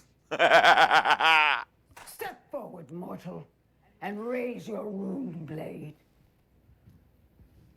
The House of the Chosen stands with you. I just want Deborah to read the rest of you. I don't care. That's good. It's going to be Deborah. Wonderful. I'm really All right. paying attention because I don't know if I have to play her next day. Well, now you said it. Now you just said it. Now you just said it. Let's hear you. Let's hear lovely Sergeant Athreus. It's funny how sassy he is. Oh, I love him. Restrain yourself, Ramonia. This is Revendreth. We do not butcher, we educate. How exhaustingly predictable. But then I suppose failure comes naturally to your kind. Defy Revendreth? I am Revendreth. We get paid to do this. This is bananas. This is bananas. You pay me to do this. Sorry, I pay you to do this. I love it. I just never so lucky. Erlon, let's hear it. Sure. I shall protect these souls through their winter. I shall see them reborn in their spring. No matter what trial I face, I swear it, my queen. I swear it. Anyone who threatens my grove is my enemy. For Ardenweald. I love it so much. Wow. All right. Very nice. Pretty good. I will not become an instrument of death. Everyone suffers, Sylvanas, but destroying everything will not take away the pain. Do you expect me to believe that all this time you've been fighting for justice? Look around you at what and who you've joined. What makes you believe you're not just a weapon to achieve his ends? I thought you believed in free will, Sylvanas. God, this all day, all day. Oh my God. Oh, wow. All right, all Here right, we go. Samdi. Hey, well, you say Ice Queen, it's been a long time, eh? But this tree looking good. Yeah, I like what you done with the place. You better watch your tongue, little thing. One someday the boss man now. Another day, another deal. The best part is watching your faces because your faces change. Okay, give me your cards. Oh, no. Give me your cards. Sweet mother. Give me your Shuffle cards. them up. What are you Shuffle doing? them up. Okay, give me your cards. All I got. This is always Give me your interesting. cards. Okay, you got it. I cannot do that. What if I get the same one? Okay, don't tell me if you pick the same one. Can Okay. you just read Here we everyone go. else's Okay, here we go. Yeah. character? I think that would be great. I think I'm. Don't tell anybody what you got. Okay. Oh no! All right. I know who got one sound. Do the other lines as one song? No, as the character you just heard. Oh no! Oh, you can do it either. Oh, whatever, however you want to do it. I'll let actor's choice. Okay. Actor's choice. You All right. father. I'm down. Okay. Who wants to go first? Who's ready? Actors? Okay, go ahead, Ray. Here's the Everybody's character, reading. Anduin Rim, Warcraft, originated by Josh Keaton, but now it's played by me. I will not become an instrument of death. That's pretty damn good. Everyone suffers, Sylvanas, but destroying everything will not take away the pain. I thought you believed in free will, That would Sylvanas. be better if he That was did pretty good. Denathrius, but yes, he did good. Maybe Denathrius is a long lost brother. It kind of sounds. No, no spoiler. Oh, sorry. Who's ready next? Okay, Alex. I am Draka. Once of the Frostwolf clan, now Baroness of the House of the Chosen, and most of all, a protector of Maldraxxus. But then, the House of the Chosen stands with you. Yes! Yes! Yes! Yes! Absolutely, yes. Who's next? I guess it's me. Yes! All Yeah. right. Let's hear it. How fortunate you are to witness the splendor of what is about to unfold. Every precious drop of anima, so painstakingly wrung from the tortured souls of lesser beings, now paves the path for the banished one to reclaim what was his. Defy Revendreth. I am Revendreth. He's pretty good at it too. I think we should switch the whole No. sarcasm. They are Well, that professionals. means- We have super. Let's hear it. You guys. Oh, he's got to do it. Don't mess it up now, Max. You got to be perfect. What I love is that it's the way the accent is. It's written in for me. I'm sure it's going to sound very authentic. I can't do this, right? Totally. He hesitates. You got Oh, yeah. Oh, I feel bad for him.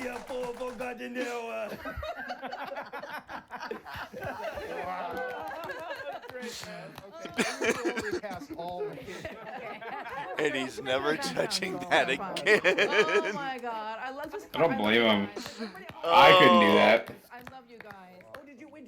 Oh my God! I got so excited by your Bonsomni. I got so excited. Because that's how we should have ended it. I'm so actually. sorry. I'm so sorry. I'm sorry. My name is Deborah. I know. Sorry, you You mean are. Max? Yeah. I'm Max Middleman.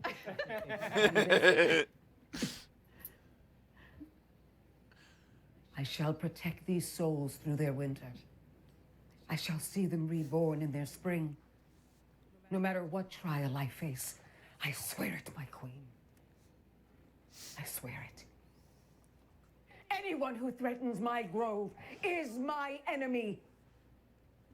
I will hunt for you, my queen, for Ardenweald, and for the souls we can yet save. Oh my God! That's the way we were supposed to end it. Hey, guys, I just have to say real quick, I grew up watching Deborah on TV. that is like such a huge honor for you to be doing my character in front of me. That blows my mind. Thank you. Oh my God, that was perfect. You guys are amazing. This just shows the versatility as well. I mean, maybe you can work on the accent a little bit. Everyone else was amazing. Yeah. It's cool. I got to work on my dwarf. That's fine. That's fine. That's fine. Well, we are basically almost out of time. So what I want to do is close with just, a reminder to our fans. We'll go around quickly and just our parting words to all of us out there. You guys can start. Steve, I don't know who wants to start. I love you all. Alex, you ready to start? Just a parting farewell to our lovely tribe.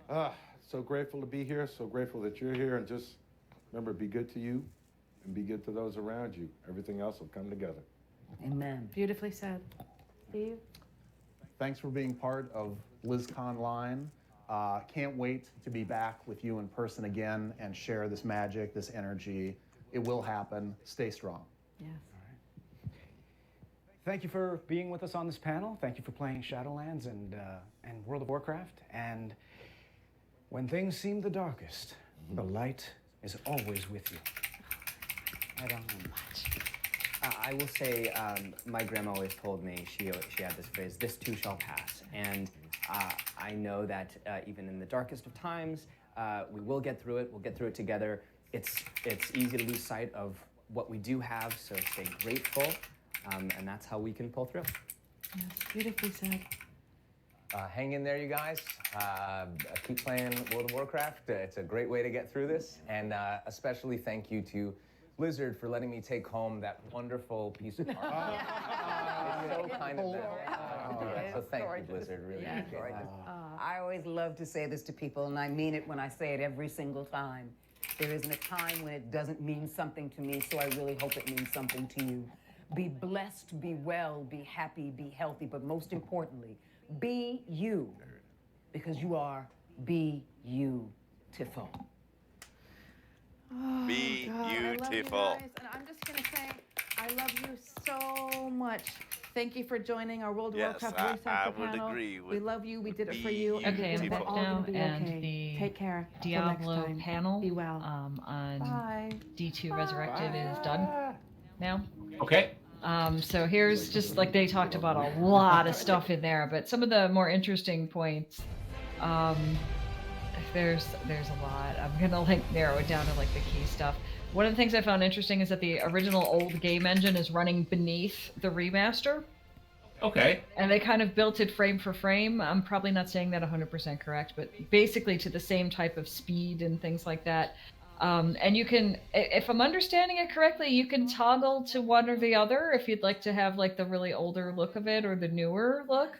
And they really tried hard to be very faithful to what was in the game, but also upgrading it. Like they had this little story about one of the taverns had this like thing of garlic, and they were kind of like, well, wait, I've never seen a thing of garlic in there. And then they went and looked, and it was like this little tiny, like little sprite thing that you could barely see. So they made it better, but it's still the string. It's still the string of garlic. It's like a little bit different with that. And they did things with the audio, and they did things with the art being more. You can. There's so many things. Like they kept the sounds. Like when you picked up a skull, it would make a pop noise, so that's still there. But they also have like your footsteps are going to change by sound depending on the terrain you're on and the weather you're on, and just so many other things. Now it's going to be. There's also a zoom in. So if your character is standing somewhere, you can zoom in and you can see like details of something, and like to see that thing over there is a sprig of garlic, that kind of thing, Okay. or what's checking out somebody else's gear or stuff like that. You could do it that way. There's so many things. Like they changed very little, but they do have it. It's going to be on. You can play it online on a PC. I'm hoping they mean Mac as well. We'll see. Or you could play offline on your PC or hopefully Mac. And if you choose that route, you can't mix that character in with the people that are playing online. Because some people just want to play it offline, so they're going to get that opportunity to do so. There's also console play. So they are working in a way to have the game work on will work on consoles where you have like a controller in your hand. They're going to make it possible for you to actually play with a controller on your PC because of accessibility issues. So some of us have physical disabilities that make it hard for us to play video games for a long time, and I think I'm one of them because I have fibromyalgia, and if I play more than like an hour any video game, my hands kind of lock up and then it hurts for a while. But if I did it on a controller, it might be a little bit easier. It might let me be able to play a little more. It's not going to cure anything I have, but that's an opportunity for people that need it. So you could do that with your computer as well as your console. They're going to have an auto gold feature, so you can opt in and say, yes, I want my gold to automatically be picked up as I run by, or you can just not turn that on and go pick it up like you would in D2 by yourself. Just run out and get it.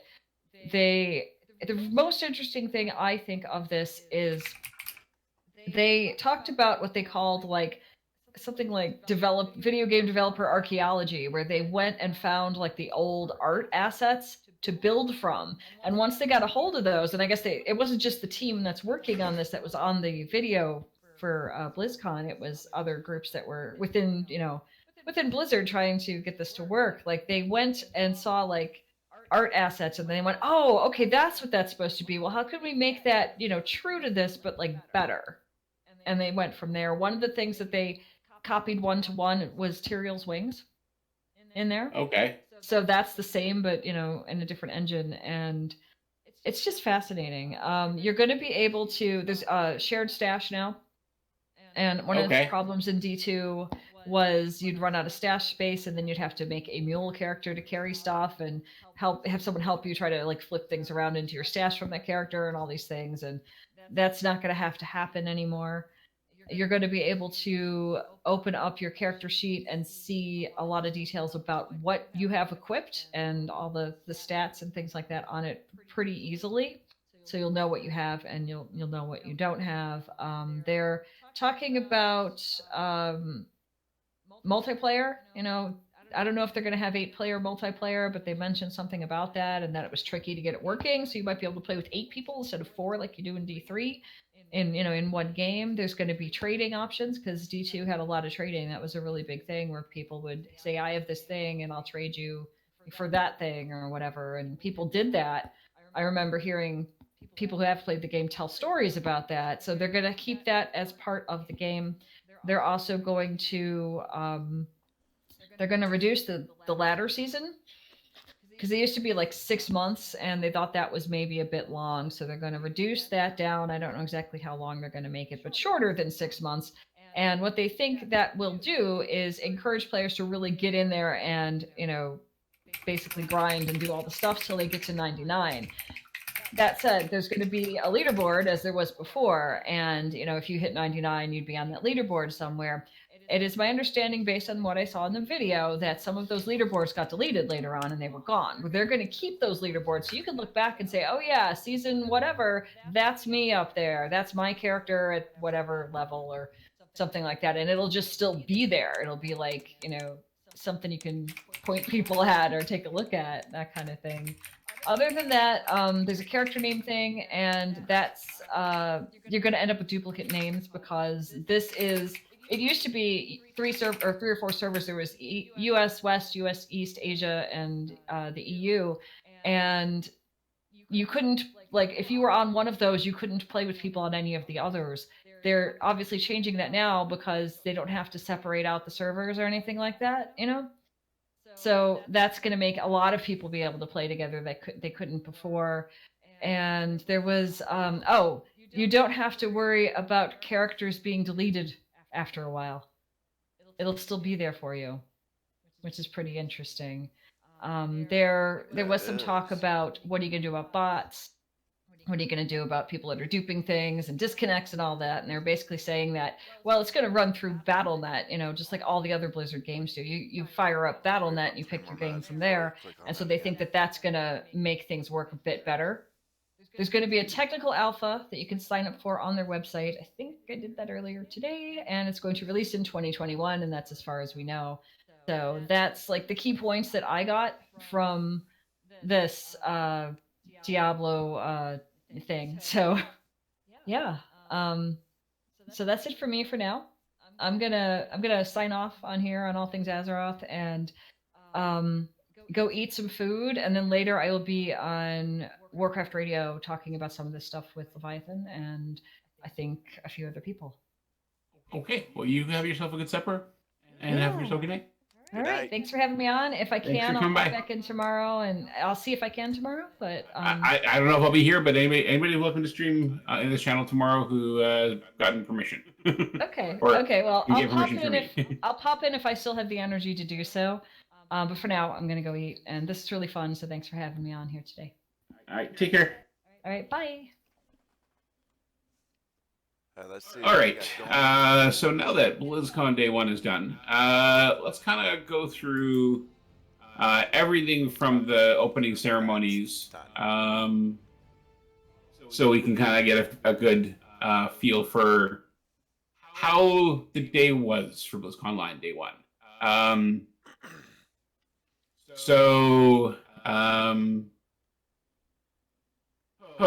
Okay. So I guess the sorry, just trying to make sense of how Wowhead has their stuff sorted. They have a bunch of all over the places. Okay, so I think.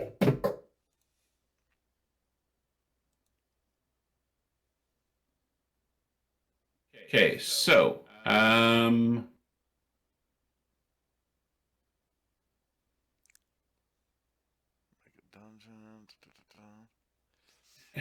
man, I do not. Okay, you know what? To hell with this. I am going to go to where I think I'm going to get exactly what I want, which is the Memo Champion. Pretty confident they'll give me the information I want. Because they'll actually have like live bloggings of the actual panels. Okay, so. Okay. All right. Oh, funny. No.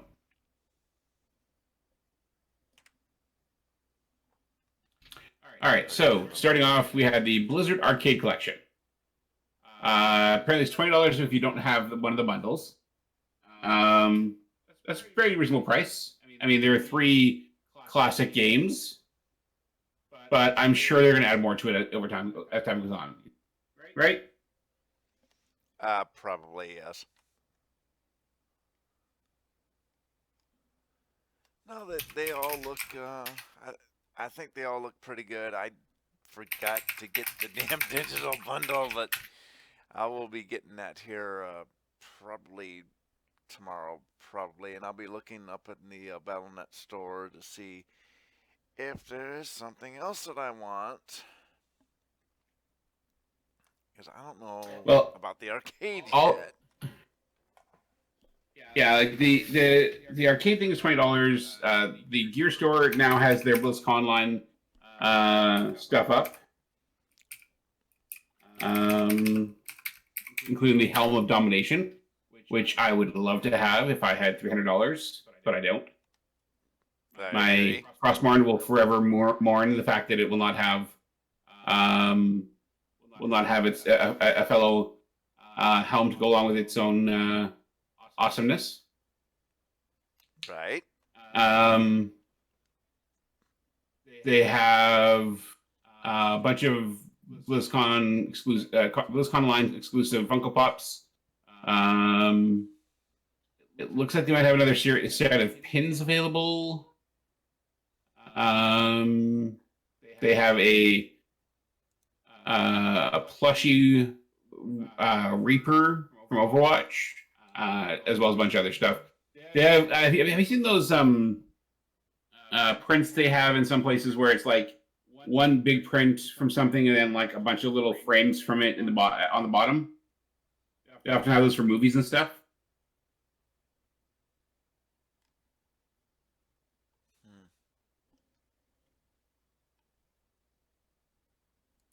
Hello? Yep.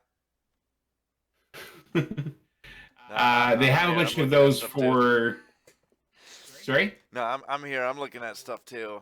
I just logged onto MMO Champion and just looking through all the different stuff that we're basically going through.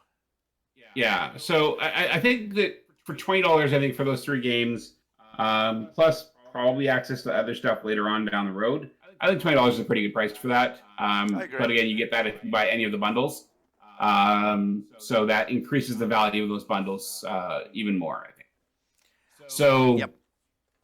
Patch 9.1.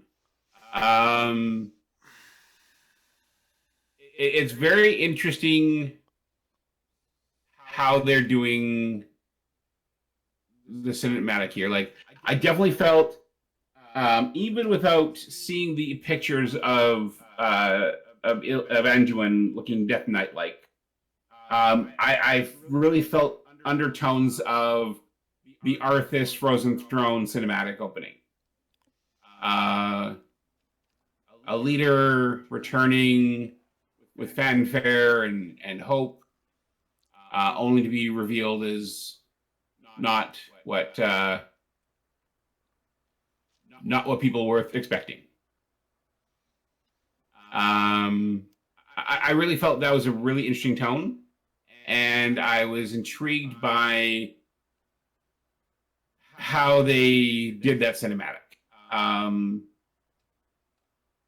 I do wonder if Uther, who was shown as a prisoner being escorted away from the Archon, might play a role in Anduin's upcoming assumed battle in Chains of Domination. What do you think of that? I agree with the way that you have described the cinematic itself. It was really interesting. The Uther story. That is going to be very, very curious as to does he play a part in the saving of Anduin? Or given that there was hesitation from Anduin after the Kyrian was down, I don't know if we don't know if the Kyrian's slain or not at this point. But after the Kyrian was down, he did hesitate. So that definitely gives the impression that he's possessed, not claimed. Right. To me. Right. That's what that's supposed to show. But can he pull himself away from this? Does this lead him to the maybe to the dark side of his light powers. I mean, what happens from here? This is all going to have to be played out. Uther could actually help him out with that, but I got a feeling that that is a raid down the line where we have to save Anduin from the grips of the Maw. So there are 4 keys to get, 5 keys. Am I thinking 5 keys? To get? 4. 4 keys. There's 1 for each. But so that does he have to kill Denathrius himself to get Denathrius's key, or would Denathrius hand his over willingly? I'm very curious about that, because it's assumed that there's 1 for each covenant. Denathrius, the Witcher Queen, the Primus, or the Prime. I have not found the Primus yet. So being Okay. on Maldraxxus, and I'm not saying that the Primus has not or has been found yet. I'm just saying I have not found the Primus yet. So Okay, the Primus would have the key. But he would have. So I have a question for you. Have you crafted any legendary weapons with the Rune Carver, sorry. I have not turned that quest in yet. Okay. I have it completed. I haven't gotten into going in to do that yet because I'm more into other games right now. So it's not a World of Warcraft is bad thing. It's just that there's other stuff that I want to go play right now. But once I turn that in, then I think, if I'm right, I would be able to craft that legendary gear. If not, I know that I'm at least 1 step closer. Okay. Okay? I was just curious, that's all. I gotcha. So, with that said, yeah, I think it really depends on where you want to take Anduin and where do you want to take Uther right now. Because Uther right now plays a major part. And I think will play an even bigger part in future storylines for World of Warcraft. In Shadowlands, I should say. Yeah. Uther's place and his role is going to be very interesting. I wonder if he will find his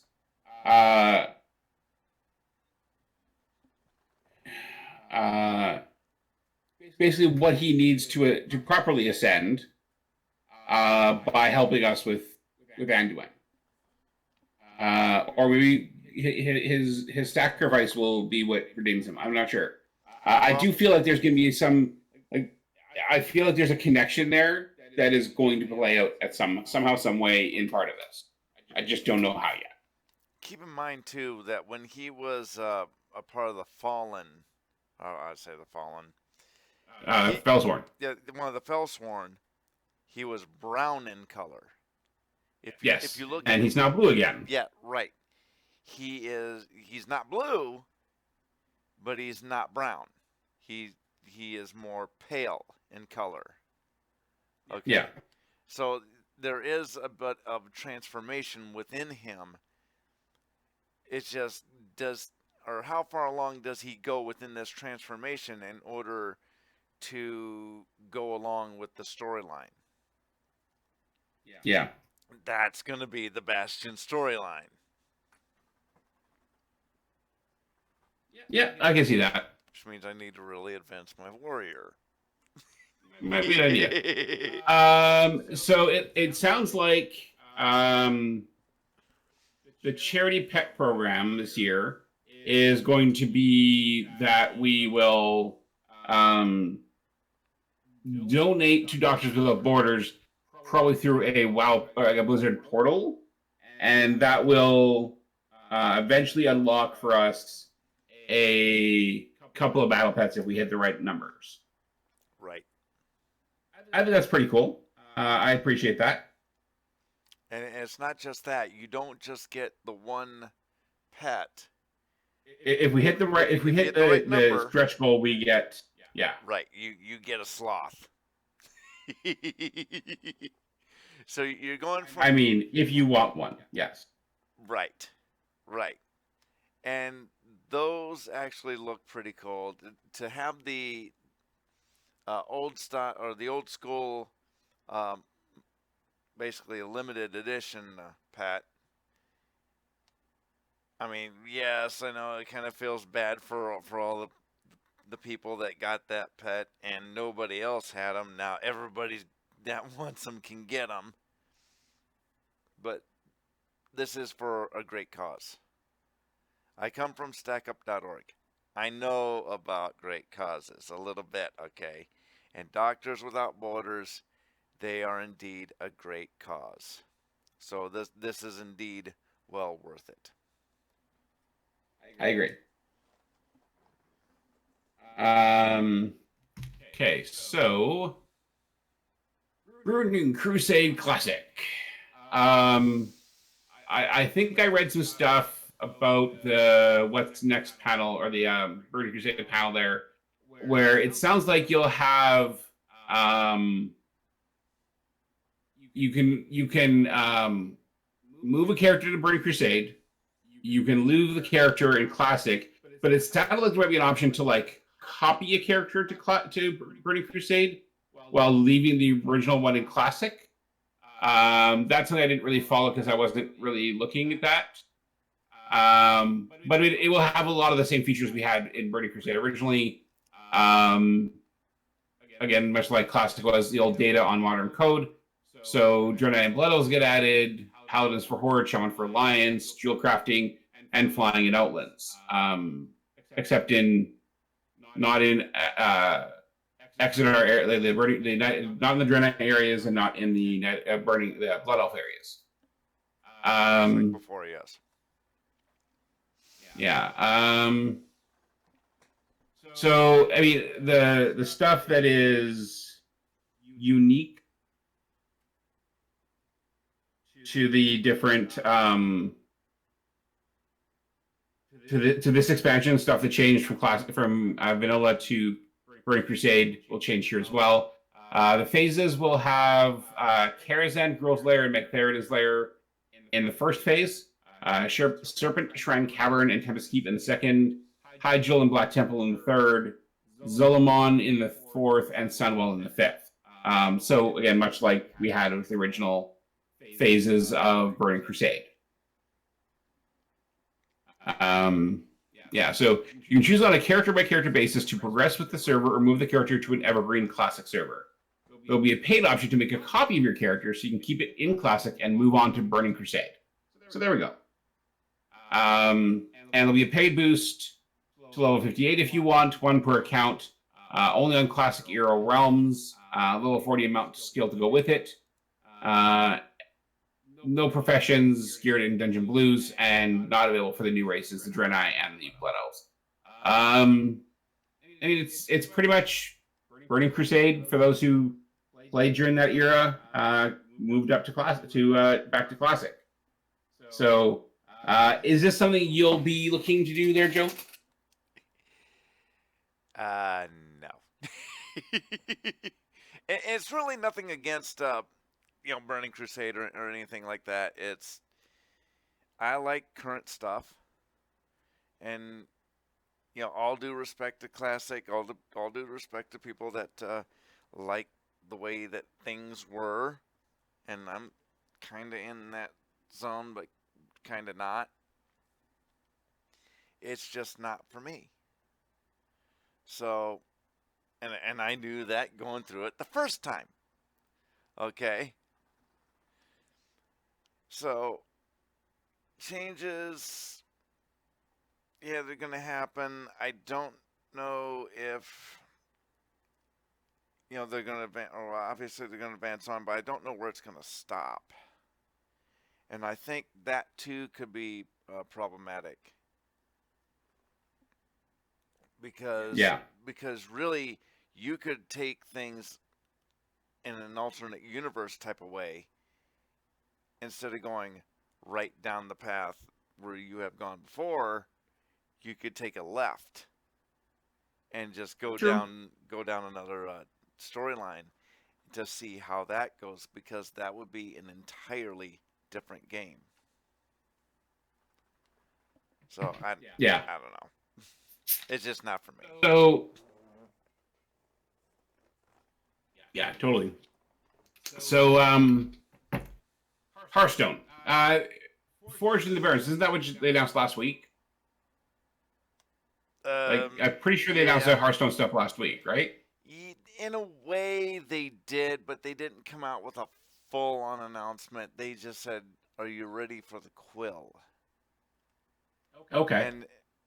And I'm like, okay, so we're going to be facing Quillbore? Well, that's going to happen in Battlegrounds. And I think, at least I think that's the way that I read it when they were talking about that stuff, is that when when the next Battlegrounds patch comes in, then Quillbore will be added in once the purchase for the next expansion comes in, blah, blah, blah, blah, blah. And, that'll be fine.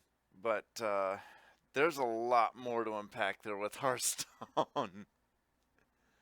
Generally is, yeah. Yeah, well, I'm not just talking about card packs here. There's a lot more information and. Oh, so you weren't being punny? Okay. Oh no! I wasn't doing that. No. We've had enough of that with the Dark Moon Fair. Okay. Fair enough. I'm good with a lack of pun. No, but there's a lot more stuff coming down the line. There's a new year. I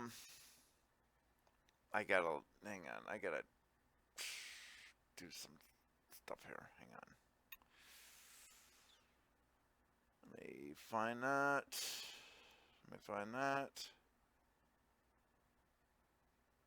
No, that's not right.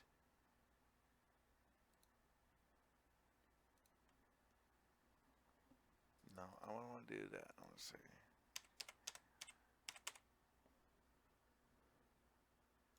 Hearthstone.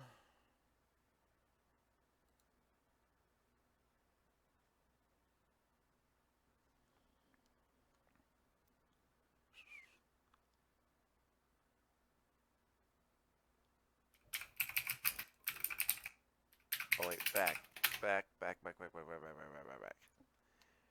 Okay, so we're going to the Year of the Griffin, and starting with that will be Forged in the Barrens. So that will be the next expansion for Hearthstone to come out.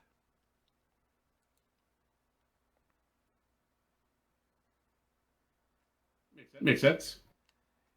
And with that, there's no date as of yet to when the expansion comes out. At least I don't see one.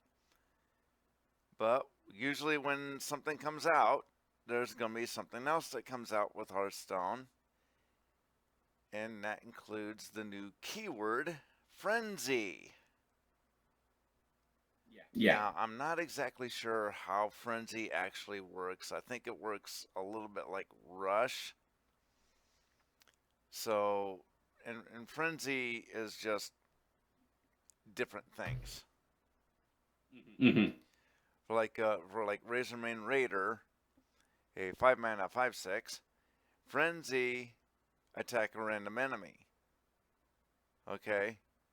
Or the one that we've seen, Blade Master Sarmo, has Rush and Frenzy, deal damage equal to the minion's attack to all enemy minions. Mm-hmm. So if you can increase his attack some way, he could do not just 1 damage, he could do 3, 4, 5 damage. Which that is pretty cool. So there's different things within that.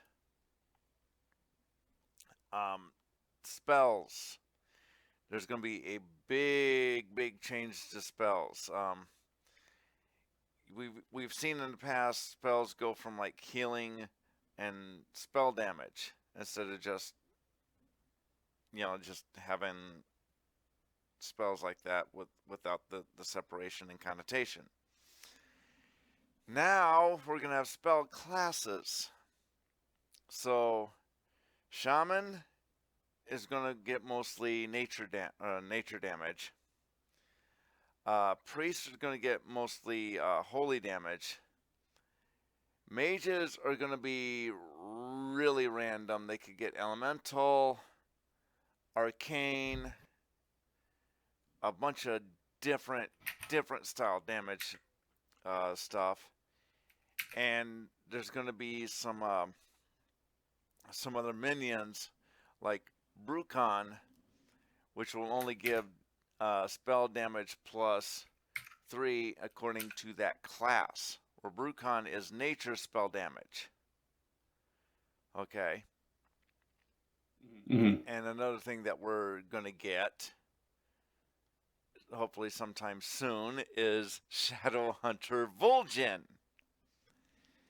And Vol'jin does something pretty interesting, that in a way this could backfire. You could choose a minion and swap it with a random one in its owner's hands.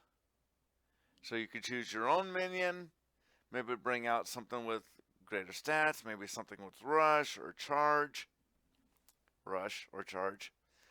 Or you could switch a minion from your opponent's field into a minion from your opponent's hand, and maybe like you're trying to replace a taunt. Well, you could actually bring out something like spell damage or another taunt or something like that. So it's really going to be interesting to see if people do play this card, how it is played out. Very interesting. Let's see, am I missing anything? I think I know what I'm missing. The dragons from before, from when the game officially released. Mm-hmm. They're being repurposed. Right. That is very curious. One that really caught my eye was Malygos. You're not getting spell damage plus 5 anymore. You're getting spells, random spells to fill your hand. And if I'm not mistaken, he is a 9 mana dragon. So what my first thought was, you better have your hand empty when you play him, because once you play him, you're going to get a whole bunch of spells. I mean, it's going to be random. It's going to be a whole bunch of spells. But I think he will be played quite a bit.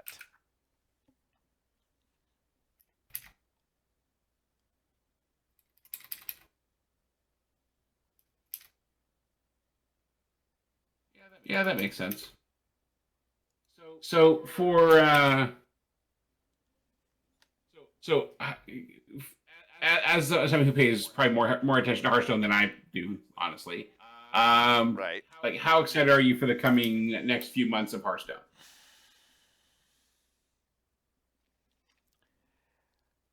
I have a lot to process. Okay, I am excited about it, but I do have a lot to process, and I will have an answer by next week's podcast of the Group Quest. I can guarantee that. But there's a lot of information to go through, and do you agree with these changes? Do you not agree with these changes? It's an information dump, and I got a lot to process. I'm trying not to avoid the question here, but I'm just saying I need a little time. Fair enough. Fair enough.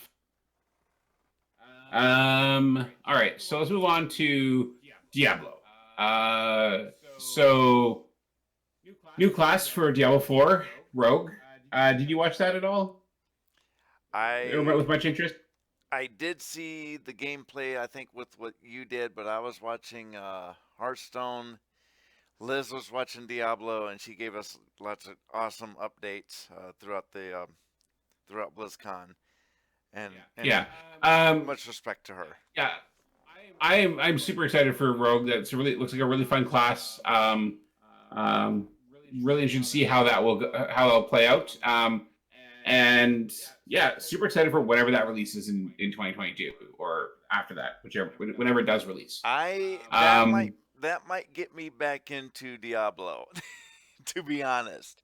To see that gameplay was just, I'm like, I want Diablo. I want Diablo. I don't know if I want it on console or probably just on PC because obviously PC. But I want Diablo.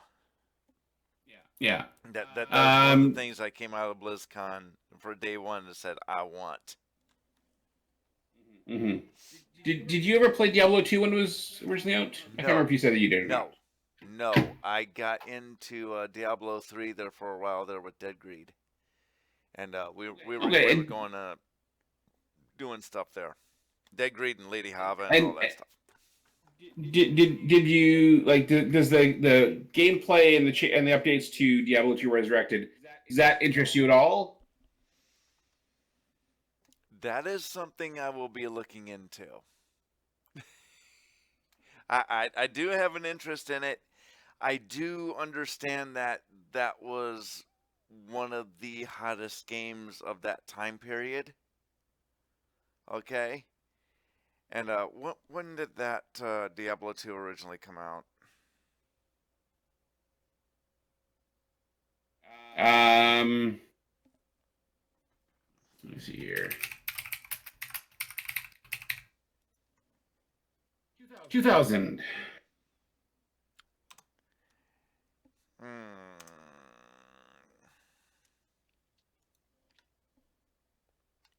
I would argue that was the hottest game of 2000.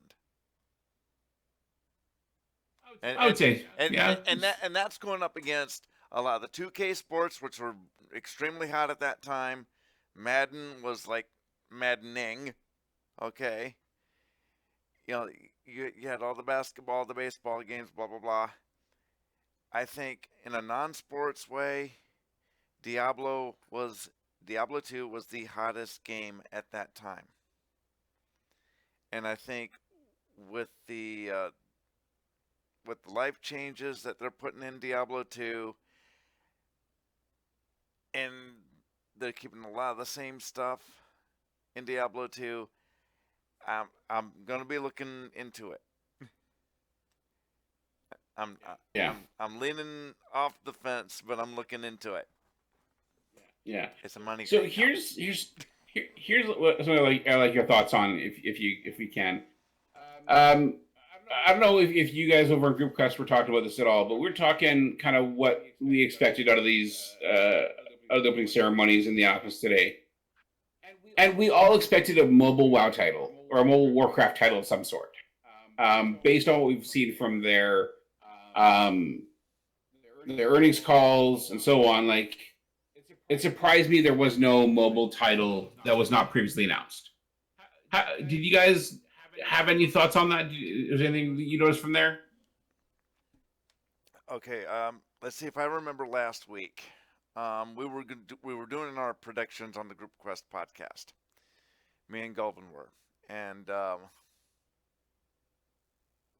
we were thinking that Blizzard could make a new game, because right now the FPS market was hot, and I think the first-person shooter market is still pretty solid. Yeah. Do like Metal Gear and Call of Duty, just all that stuff. So they could have went further down the road or down that route of Overwatch, but maybe. And what my suggestion was, let's make StarCraft a first-person shooter. That would be interesting, and I think that would get more eyes on the product. But I think our expectations were indeed very, very low, because there were many leaks at the time. Okay, we didn't know about the World of Warcraft leak because that came out like yesterday or 2 days ago. But when we record our podcast, that leak didn't come out yet. So we didn't know hardly anything when it came to Blizzard games, okay, as to what was coming out. So we really held our expectations near on the basement level. Okay, so granted, nothing would surprise us if, release dates would come out, which to me, that was the biggest surprise. There was not a lot of release dates coming out. And if anything, if I'm going to put it down on this BlizzCon, it would be just that. Everything else was fine. Okay. But was I expecting a new game? No. I wanted to see one. Okay. That's what I'm basically trying to get to. For sure. Yeah, I won't lie. I was kind of hoping to see something newish, like not like a new franchise, but like something that would be like a little refreshing, a little change of pace. Right, I get you. I mean, when you're in association with King in your same mobile game, you have that resource. So if you wanted to go down, you wanted to go down that road, make a new mobile game, why not? That resource is there for you. But part of me is saying that this is kind of the midpoint, or like the midterm election. Okay? It's not the full presidential election. Yeah. So that they might be saving it for the next BlizzCon or Blizzconline, however that's going to be.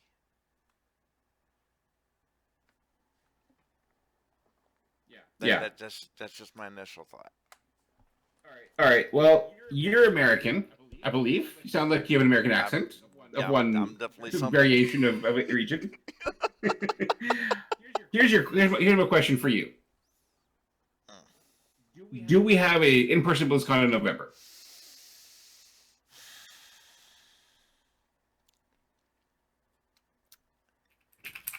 I am going to say, as of February 19th, no. I agree. I don't think that we will be, for as far as what we need to be to have people in arenas in the state of California. Now, here's what I would say too.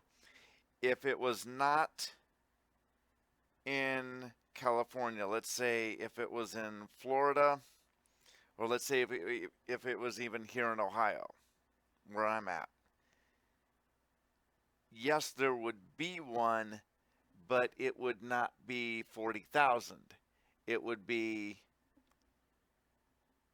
200, 300, 400. Okay? Which is why the answer is still no. Because when you want to do a BlizzCon like that, you want 20,000, you want 30,000, you want 40,000. You want as many people there as possible. And it's not just because of your business, your gaming industry, your gaming company. It's everybody else that surrounds it, the hotels, the restaurants, everything that surrounds it. So that's why I'm still gonna say no, but I'm also gonna say don't be surprised if it turns into a yes. We are talking about November, and we're talking about November and February. True. But I mean, they would be like the problem is that they would need to be announcing that in just a couple of months. Like they would be announcing that in April or May for ticket sales in May if they're having a BlizzCon this year. And that's where the problem is that you don't know. Like, there's no way to know if vaccinations, if precautions will be high enough by then for this to be a reality. Right. And that's the concern. Like, I don't think they can take the chance of saying, okay, we think we'll have one, and then have to cancel it. I think they're better off and smarter to just plan for not having having a virtual one in November, like they had this year, and then look into 2022 as our next in-person BlizzCon is going to be 2022 in Anaheim on this date. Right. That's my feeling anyway. Right, and that makes sense because you need that time to prepare. So when you announce the tickets, you say boom, boom, boom. Now you got your time to ramp up, to prepare, boom, boom, boom. This still feels like a midterm election to me. Okay. The thing is here too is we don't know, are we going to get the vaccinations out? Yeah. And that's the other thing. Like I said before, I'm here in Ohio. I have to go by the provisions for which my governor puts out. Okay? So if he says, this is the plan, we want to go after this age group, and right now he's targeting, seniors for getting the vaccines. And he's targeting the medical, like the EMS, the hospitals, the fire. Yeah. All that stuff. He's not targeting yet the grocery workers. I don't think that he is. He might be. But he's certainly not targeting the factories that have been open, like mine, throughout this entire pandemic. Yeah. So it's a guessing game right now. It's been a guessing game since this virus has been out. We don't know. We'll keep our ear to the ground, obviously. And when we know, you will know. Yeah. And I think that's going to have to be how it's going to be for a long time now. I would say at least another year. Yeah, like I'm not expecting to be able to do a lot between now and my next anniversary in September. If I could do Christmas, I'll be happy. I don't think I feel like for me Thanksgiving in October is questionable. When Thanksgiving is supposed to happen in October, that's questionable. I think by that time, I think family get-togethers will be acceptable. Acceptable, yes, but I don't know that I'll be safe. I don't know that I'll feel safe enough having my family over at that point. That's my concern. Like, I want to be able to know that my family's gonna be safe.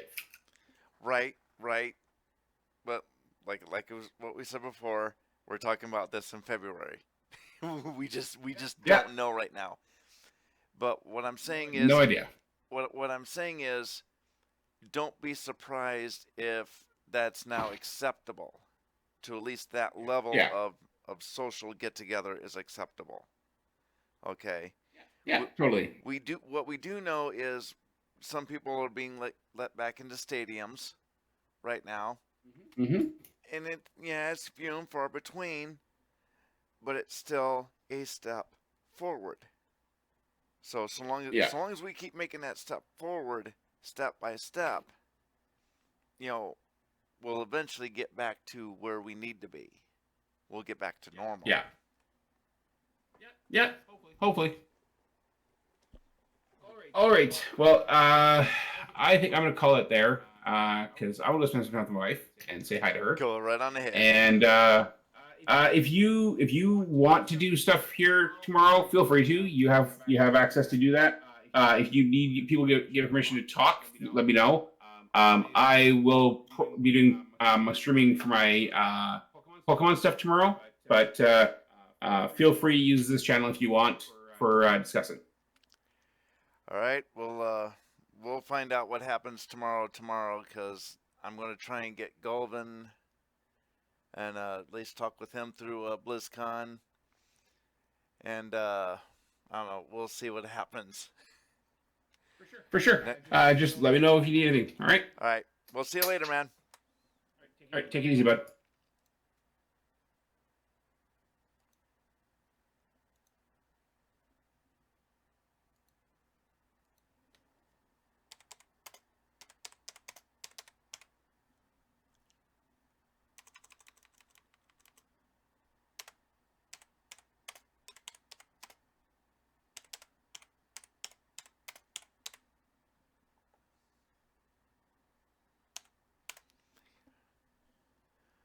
All right, guys, that's going to do it for the stream. I do hope that you enjoyed the discussion. I do hope that you enjoyed the show. We will be doing this tomorrow. Let me look at the... actually, we can check the schedule here together. For the 20th. 3 o'clock, yep. Okay, so we will be starting this at 3 o'clock. We were looking at the World of Warcraft Q&A, and then we'll see what we go to from there. Obviously, the community showcase, obviously, and actually, we might be going through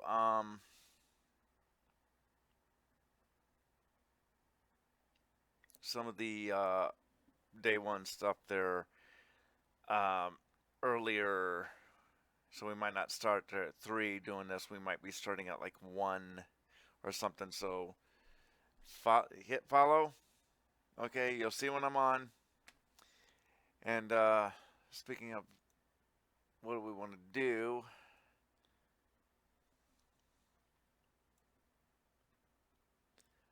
we might be doing the Hearthstone Battlegrounds exhibition. Or we might be doing the Voices of Overwatch. Okay, so that's roughly an hour and a half. So we could be doing some of that stuff.